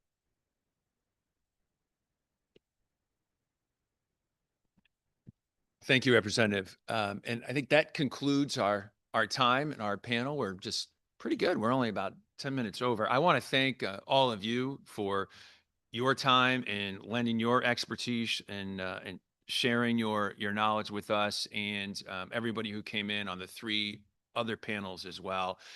Just to conclude, what I've heard is that, the storm clouds from the Trump administration that we all feared would arrive are here. And this is not theoretical anymore. It's tangible. It is a real threat to Connecticut's economy, to our quality of life, to literally life and death for Connecticut residents. So I hear about those 26,000 undergraduate students who are losing a lifeline in order to be able to stay in school. And that was brought up earlier by President Free, losing anywhere from $1,000 to $3,000 a year, critical funds for them to be able to stay in school and get their education. I think we should help them. We heard about the impact on graduate students who are going to have the rug pulled out from underneath them in terms of the grad student loan programs, and possibly some solutions, though, from Chesla. And we can, I think, work collaboratively with them. And I think we should do that immediately. And we heard about the impact that this is going to have on researchers and research, life-saving research in many cases. So our economy, quality of life, and the public health of our citizens are at stake. So you all coming in and giving us that important information is critical for our decision making going forward, not just certainly on this committee, but the General Assembly as a whole. I hope that we take action soon in the next month or so, and then even more action coming up in the next session. So thank you very much. And with that, I'm going to hand off to my co-chair and our good ranking member, see if they have any other comments. Yeah, I'll actually ask Representative Bronco if he wants to make some closing remarks. Thank you, Mr. Chair. And yes, thank you to our panel for coming to here today. I think it's good that we're having this discussion, and I look forward to all of your input and working together, as we move forward. Certainly, there's going to be some challenges ahead that we'll have to work through, and we'll have to figure out what we can do as a state legislature, and in working with your expertise. I think we'll find the solutions. I'm not as prone to the doom and gloom. I think there's some challenges, but I don't think they're something that we can't overcome or figure out how to make it work and mitigate the losses that we're talking about. So we're going to be able to do that with your help and expertise. So I'll look forward to the ongoing discussion with all of you and our earlier panelists. So again, thanks for taking the time today to come and speak with us. Thank you. Yeah, and just as a conclusion, I want to say thank you to you as panelists, but also to the other folks who appeared at earlier panels. I'll sort of start off where I sort of finish where I started. This is, the changes are pretty significant and widespread. I sort of feel like it's everything everywhere all at once. And even that, we don't know for certain, right? There's still decisions being made in Washington that leave you a little bit like, is that what they mean, or are they going to head in this direction? And so there's an element of uncertainty in all of this as well. Unpredictability or volatility is probably a better word to use. And I hope that what our ranking member said is true, Representative Branco, that we can find solutions that work to mitigate the worst impacts of these federal changes. But let me just point out that we are state government and being asked to do now things that the federal government had taken responsibility for previously. And so as a state that works hard to live within its spending cap, as a state that has prepared for the future,